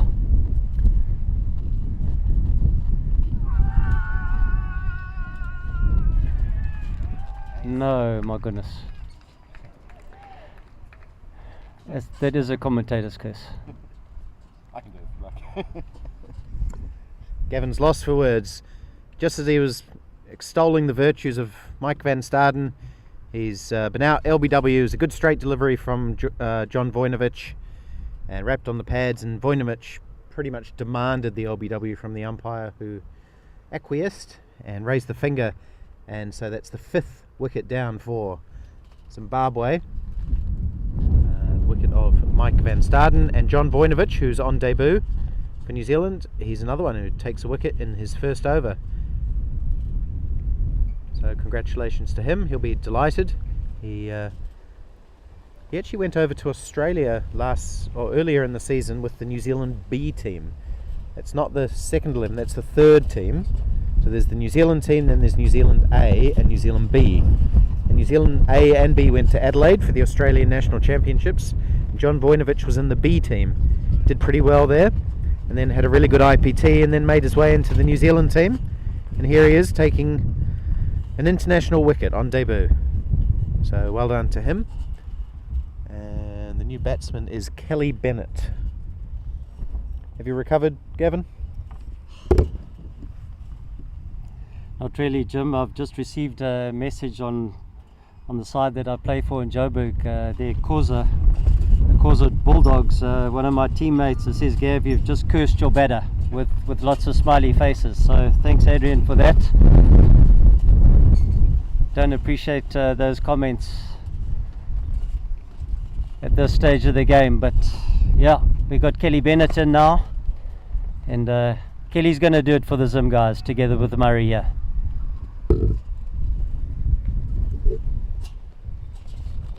Well, you may have just cursed him too, Gavin. We'll see. Hopefully not. So we've had an ongoing saga today with the umpire's hat blowing off. Must have been about 10 or 11 times. It blew off again just now. Went flying 30 metres towards the boundary, and one of the New Zealand fielders retrieved it, and the umpire just said, forget it. So he's given up on his hat. He's going to go bareheaded for the rest of this game. Probably a wise decision.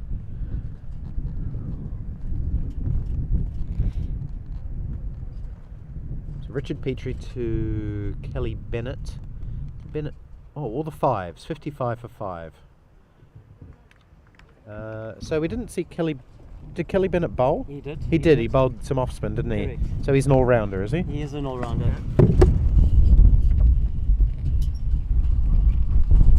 Now Kelly's one of those players, you know, he could open the batting, come in middle order, he'll adapt his game. But yeah, really solid player. He's been part of the Zim setup for quite a long time. I think on that note, I'd just like to, you know, mention a couple of sponsors and the like.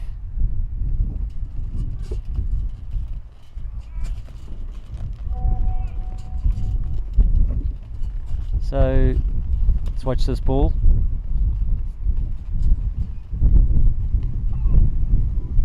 Just nipped off his legs there. Kelly, watch that there.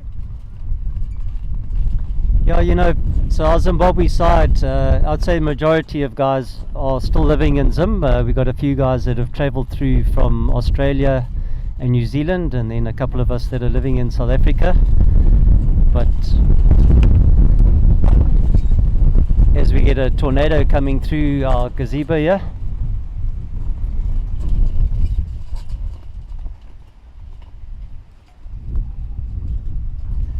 and yeah, it takes a lot of organising, as I'm sure you guys know, you know, to get the players here.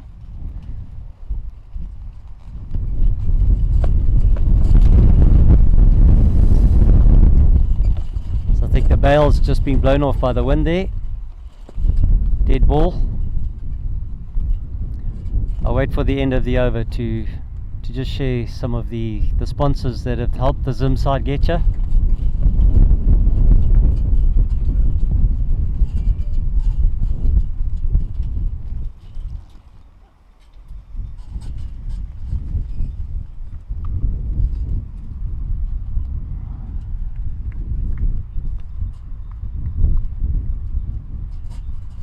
Right, and yeah, it looks like drinks. 15 overs are up.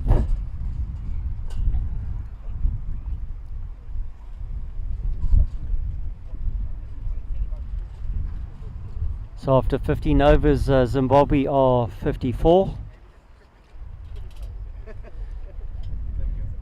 So yes, as I was saying, we just at this stage like to thank a couple of sponsors that have really helped the Zimbabwe guys get you and make it a success. We've got Northern Tobacco, Premium Tobacco, Onga. I know that's Daryl Goodwin's company, and yeah, Daryl's been an absolute star in making sure that everything's been arranged, and really made it possible for the Zim side to get together. So massive appreciation to Daryl. And then there's other companies, Sanjay Patel, who's our manager on tour. His companies that he was able to get some sponsorship for us is CIH, Radar Castings, National Fencing, Hogarth's Engineering, and Radar Metal Industries. And yeah, a couple of other guys like Greg McDonald, who's unfortunately not with us currently. I think he is on the tobacco floors there in Zimbabwe still, but he will be joining the squad in a few days time, so we're looking forward to seeing Greg here. And those are the kind of individuals that do a hell of a lot for Zimbabwe cricket, and making sure that, you know, our dreams are fulfilled. You know, a lot of us that we've come through to this tournament, it's been a lifelong dream, and we really appreciate all those guys' support and making it possible. So I think we're just going to take a little break, and we'll be back soon. Thank you.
So we've just come away from the tea break or the drinks break, and Murray unfortunately is just gone.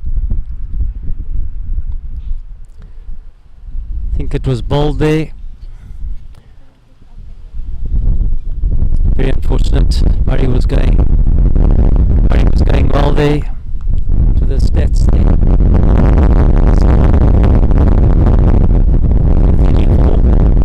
34 or 40 deliveries. Yeah, that's obviously a big knock for the Zimbabwe side. Hoping that Murray could carry his bat through there. It's well bowled. And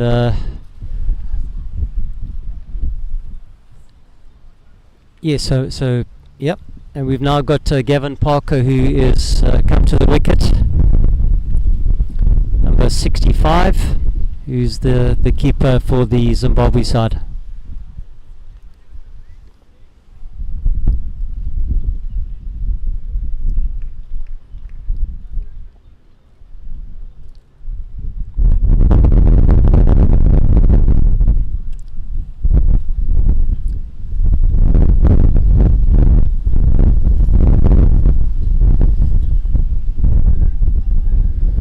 John is continuing bowling here.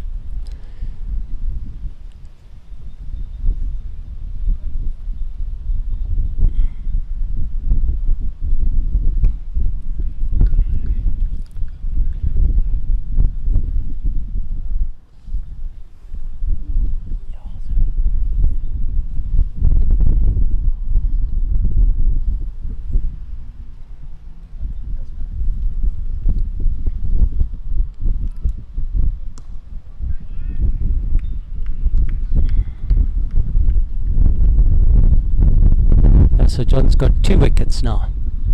Just having a look at the screen there. Thank you.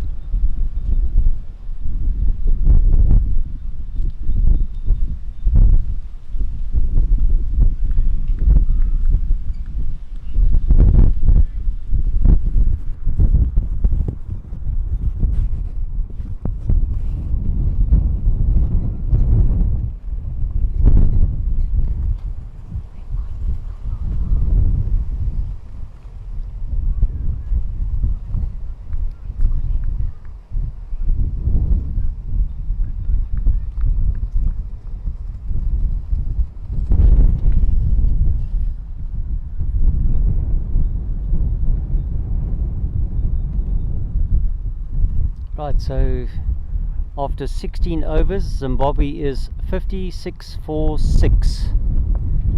And John, he's bowled his 2 overs now. Looks like 2 wickets for 2 runs. So 1 run and over. So been very, very economical and effective at the same time.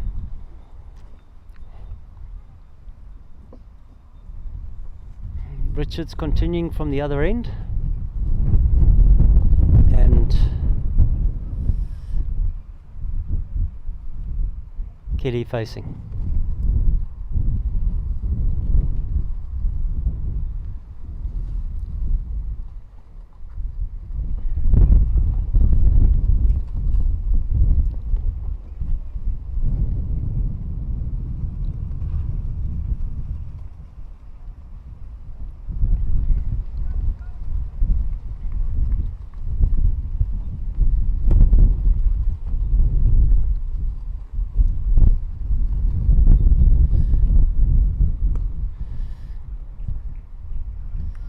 Very much a offside field. We have only 3 fielders on the leg side, so obviously sticking to the game strategy and keeping it outside off.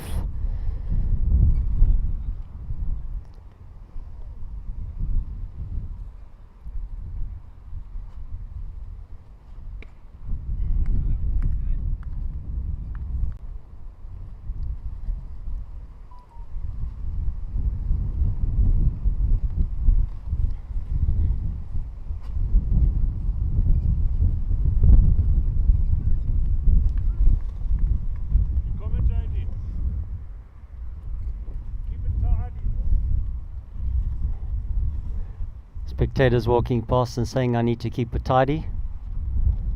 I've got ladies in my midst here, so I'll definitely have to do that.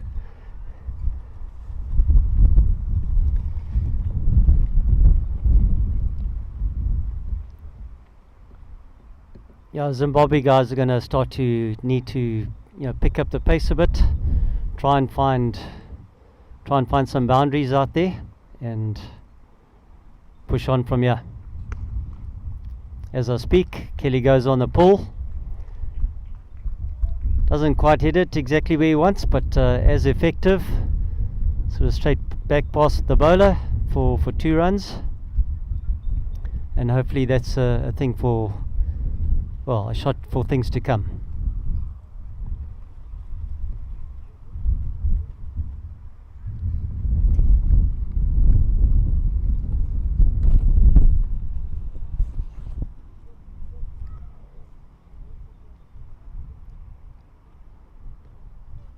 Fortunately missed out on that one, full toss, and that's the end of the over. 12 overs, 58 for 6.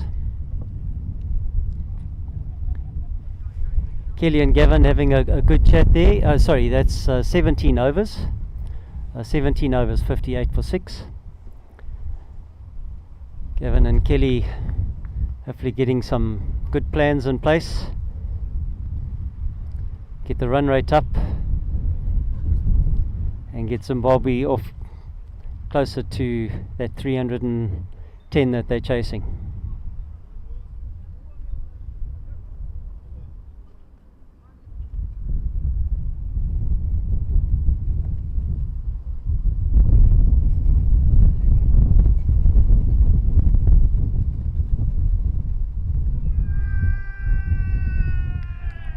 Loud appeal.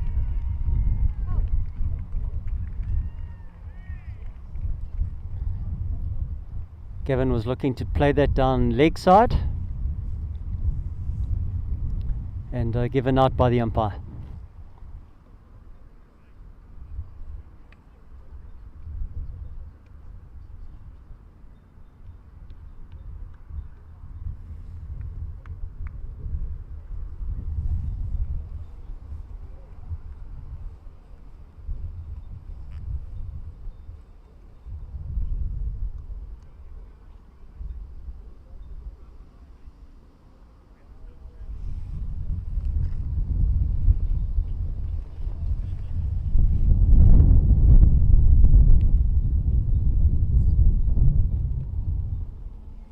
Right, we have Brian Goodwin coming into bat.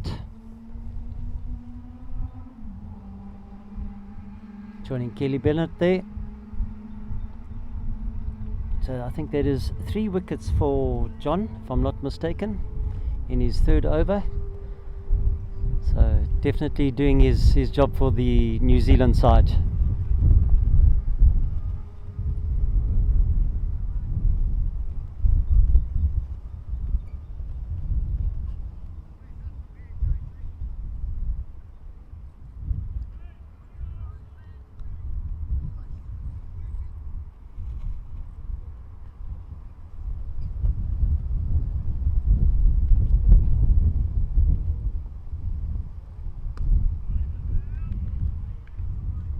Nice for defensive from Brian.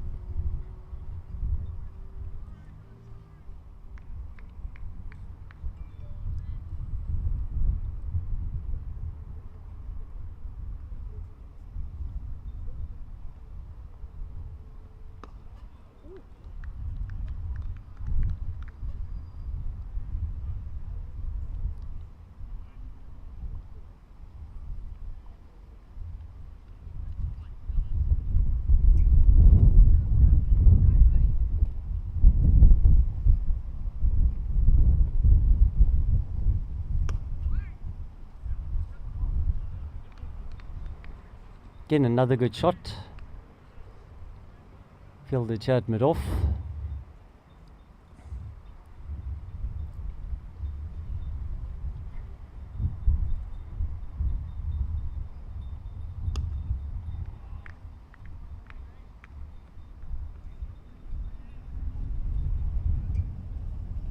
Looks like 1 ball to go.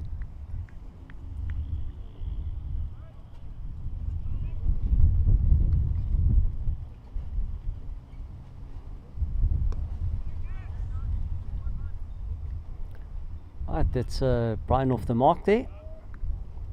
The last ball of the over. So that is 59 for 7 after 18 overs. Kelly currently is sitting on 2 runs after 11 balls, and Brian just got off the mark with 5 balls down.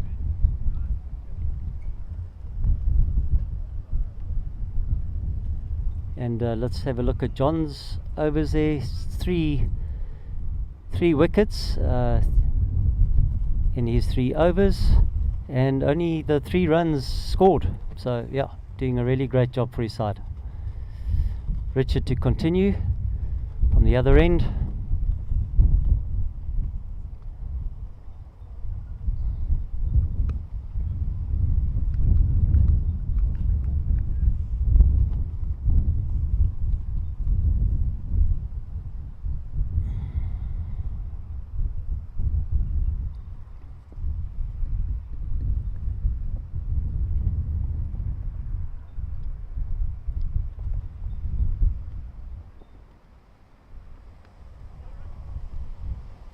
Just nudged down to third man. It's 2 runs for Brian. Wicket definitely looks like it's got lower and lower as the days progressed. So very much getting onto the front foot.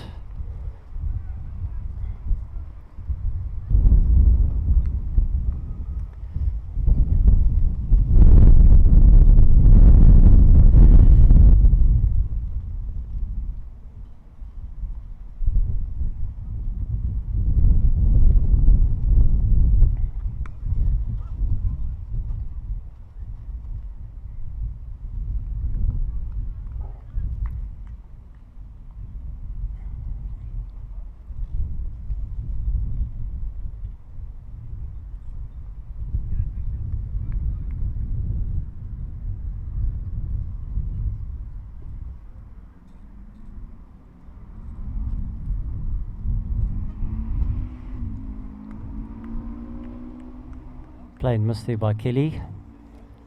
Was slightly wider, so definitely the right shot to play. Looking to cut the ball.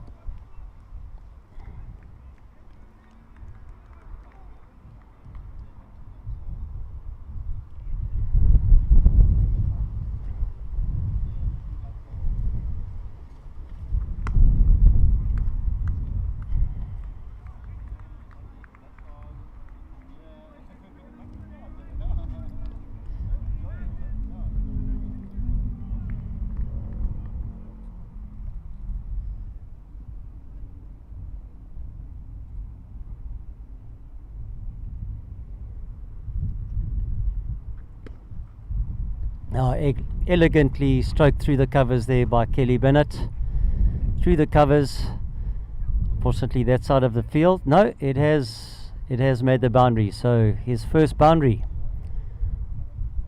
for Kelly, and that pushes him up to 6 runs off his 15 balls thus far. And I think they will continue with John, as he has bowled a superb spell thus far. So this will be his 4th over. I'm sure trying to keep it as tight as he has done.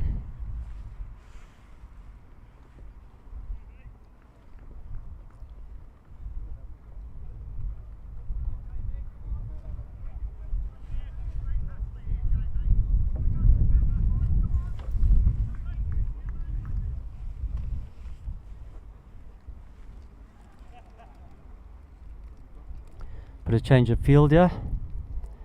So they've got 4 on the leg side. Got a mid on, sort of wide mid wicket, square leg, and somebody around the corner there, just at fine leg, a short fine leg.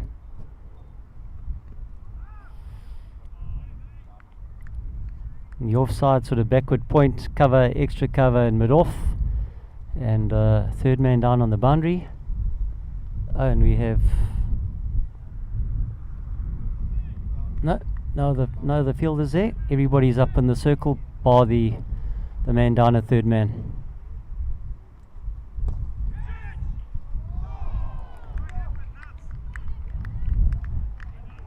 It's a great effort by Nuts, as I hear his name is. They're diving to his right. Yeah, drop catch there. I think the first drop catch for the New Zealand side. Fortunate for Brian there. Gets another single.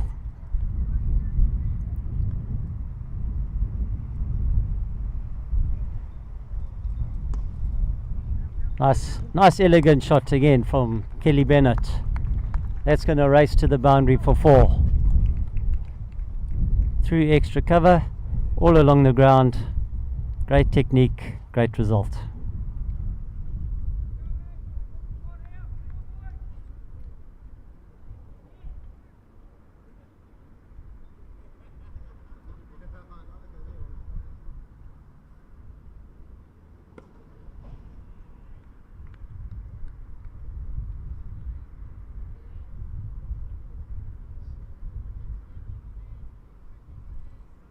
Having a look at number 8 shircher from New Zealand.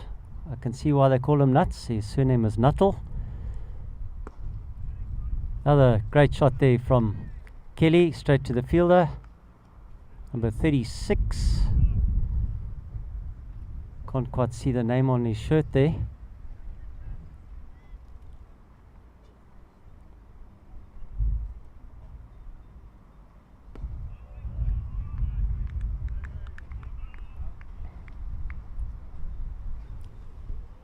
Ladies doing a great job here with the scoring.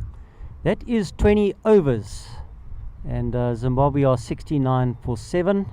So quick rundown there. Kelly Bennett currently on, it's 10 off 19 balls, and Brian is 3 off 9 balls. And again, John is economical as ever. His 4 overs, 3 wickets for 8 runs, going a 2 and over.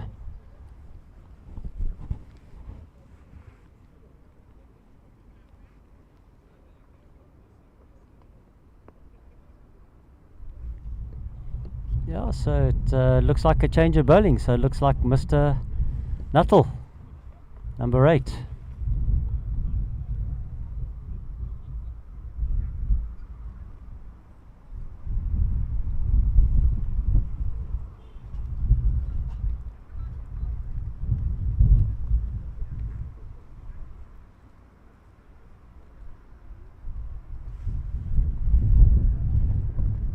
So Andrew Nuttall.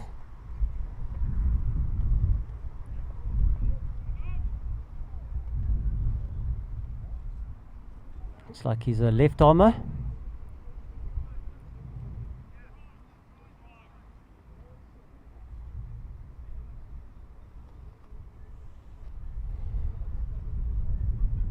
Oh, so Zimbabwe need to find their way out of the situation here.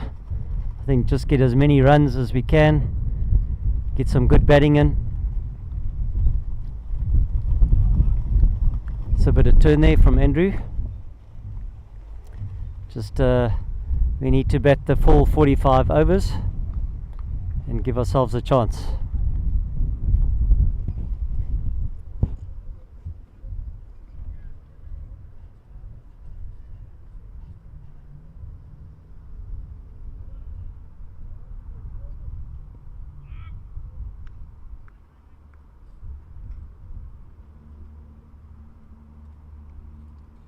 Our crew's decided that we'd rather sit in the sun because it has been pretty cold all day, and we've moved the gazebo back. So well played, team. Far more comfortable here. As Sandili raises his hands there in acknowledgement.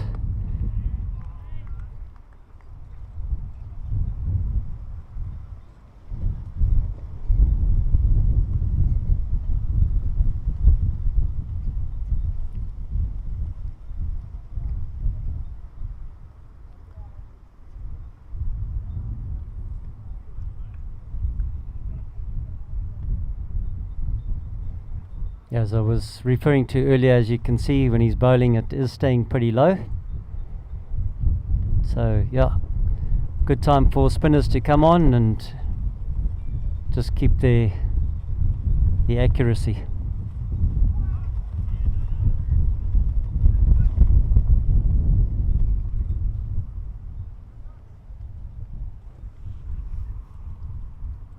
think Mr. Morrison's gone walkabout, ladies. We'll have to find Jim to talk us through the rest of the innings here. Hopefully you're enjoying the commentary, and again, great.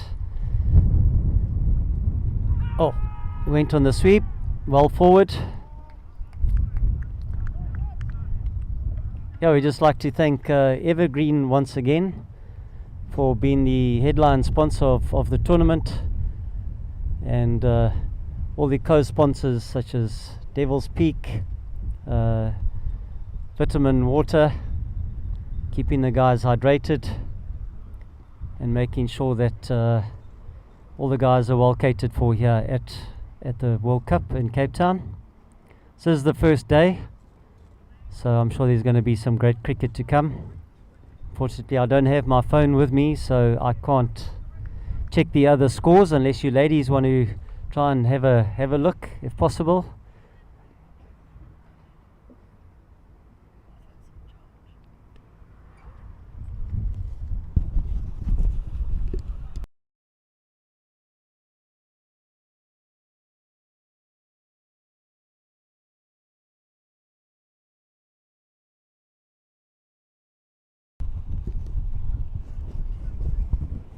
We'll have to wait for Jim to come back and give us a bit of an update on the other games.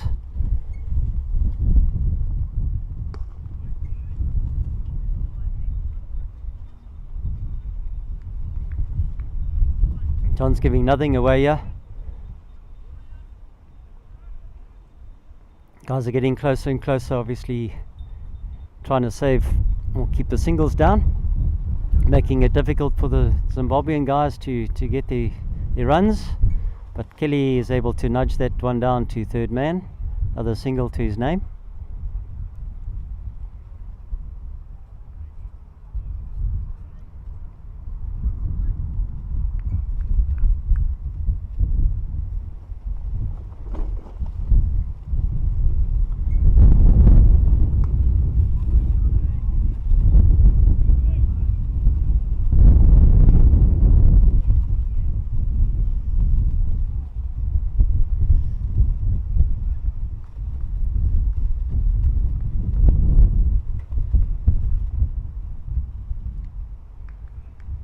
Yeah, very good. Keeping it very tight there. Great line and length here from John. He's obviously been working hard at his game, and he's getting the dividends for that.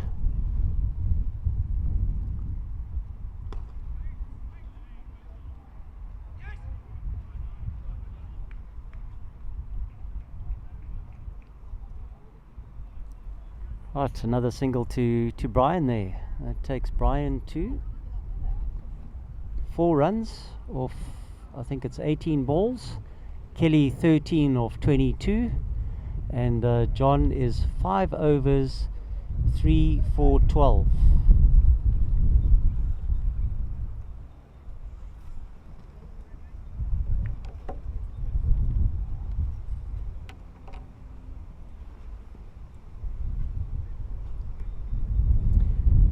Thanks, Sandili. It's just handed me some results here.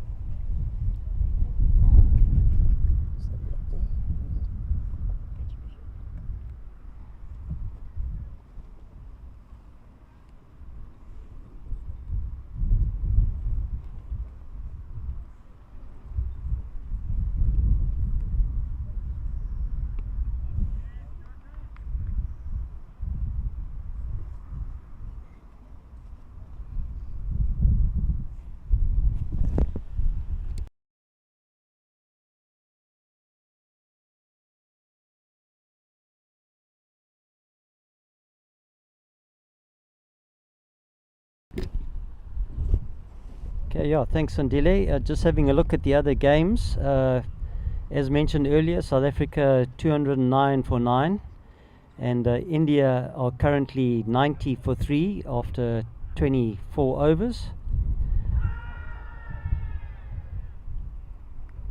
Big appeal there. The other game is Australia versus Sri Lanka. Sri Lanka made 234 for 7 after their 45, and Australia are currently 107 for 3. They're playing at Greenpoint Cricket Club, and the other game between India and South Africa is at Wynberg Cricket Club. So maybe just to mention, there are 56 games that are being played in this World Cup, and they've spread all the games with the various clubs throughout Cape Town, some schools, and that's up in the air, and he is taken. Brian going for a bit of a sweep there, catching a top edge and looped up, and unfortunately he's out.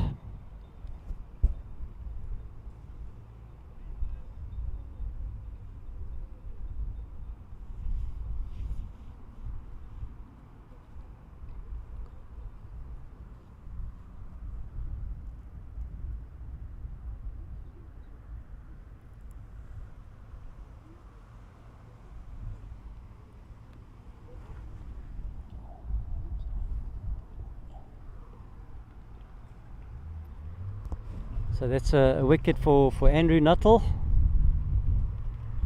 Well done to him. This is Dash, yes, who's now joined us at the crease. Second left-hander that's come out to play today. We wish him the best of luck.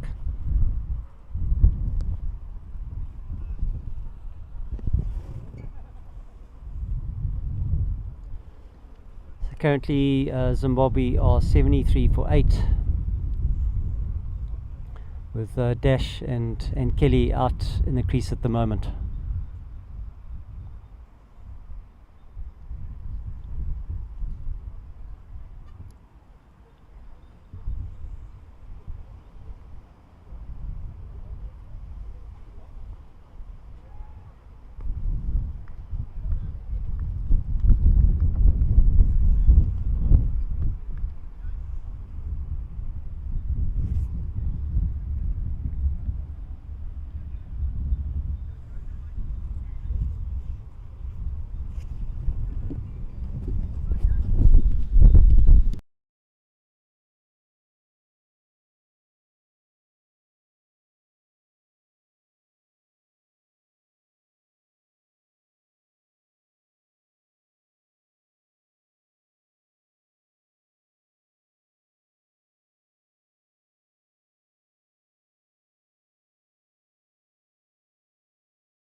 Kelly just picking some rubble off the turf there.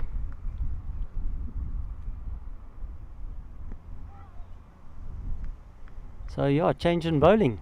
We have Mr. Campbell, Jason, was smashing the sixes towards the end of the innings, so obviously a nice all-rounder for the side, coming off about 6 paces.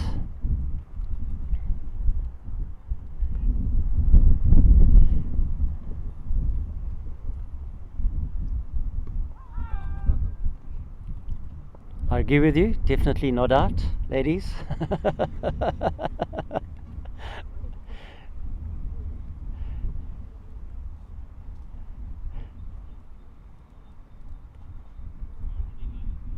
Ah, little single down to third man there for Kelly.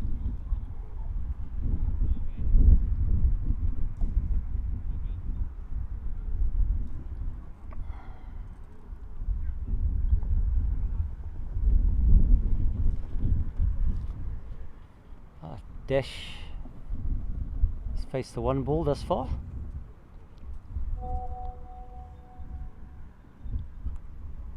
That's way down the leg side, called wide. Dash looking for the second, and he gets it.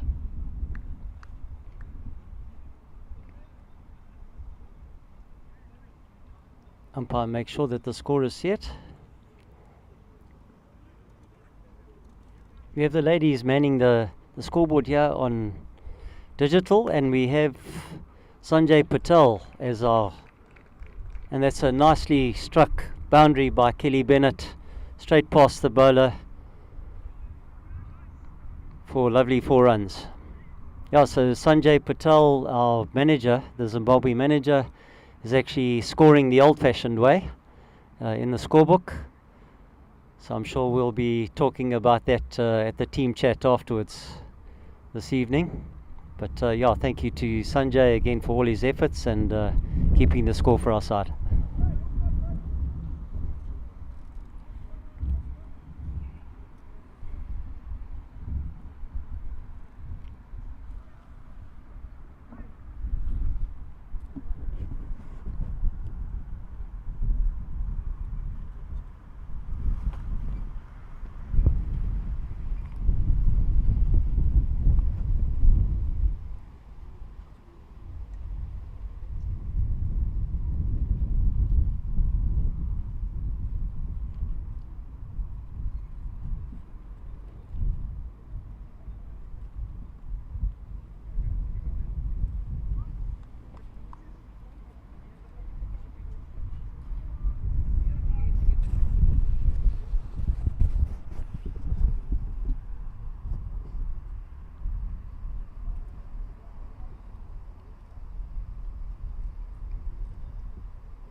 Andrew's nice and tall, getting up nice and high for in his delivery stride there.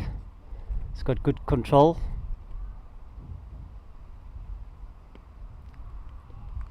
On the spot again, Kelly plays it defensively again.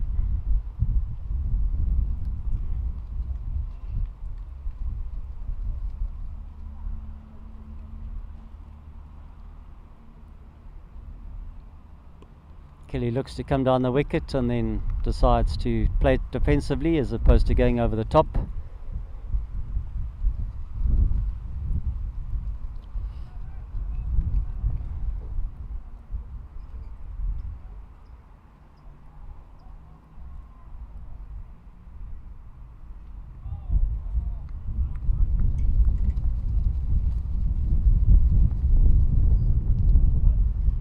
Big swing and a miss there. Fortunately, no wickets.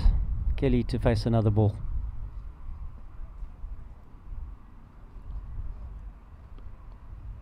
Well watched. It's actually, from our view here, he's actually turning it quite a lot. So it's going away from Kelly. Left arm spinner here.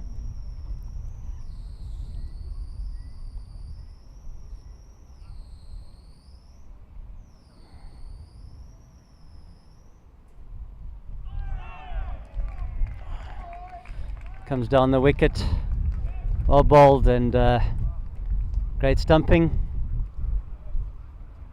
by the keeper, and another wicket to Andrew. So that's Kelly, fortunately gone on, what is that, 15? 16 runs off 32 balls with two boundaries. And that's it. Yeah, so we are 9 down, but unfortunately John Rennie, because he's injured, he's torn his hamstring. He won't be coming out to bat, so that is the end of the game. So Darshan Magmoria, they're not out, 4 runs, and Andrew ends on 2.5 overs, 3 wickets there, 3 wickets, yes. So what, 1 wicket after 2.5 overs, and Jason had the 1 over for 10, and that is the end of the game. 83 for 8 Zimbabwe, and New Zealand 310.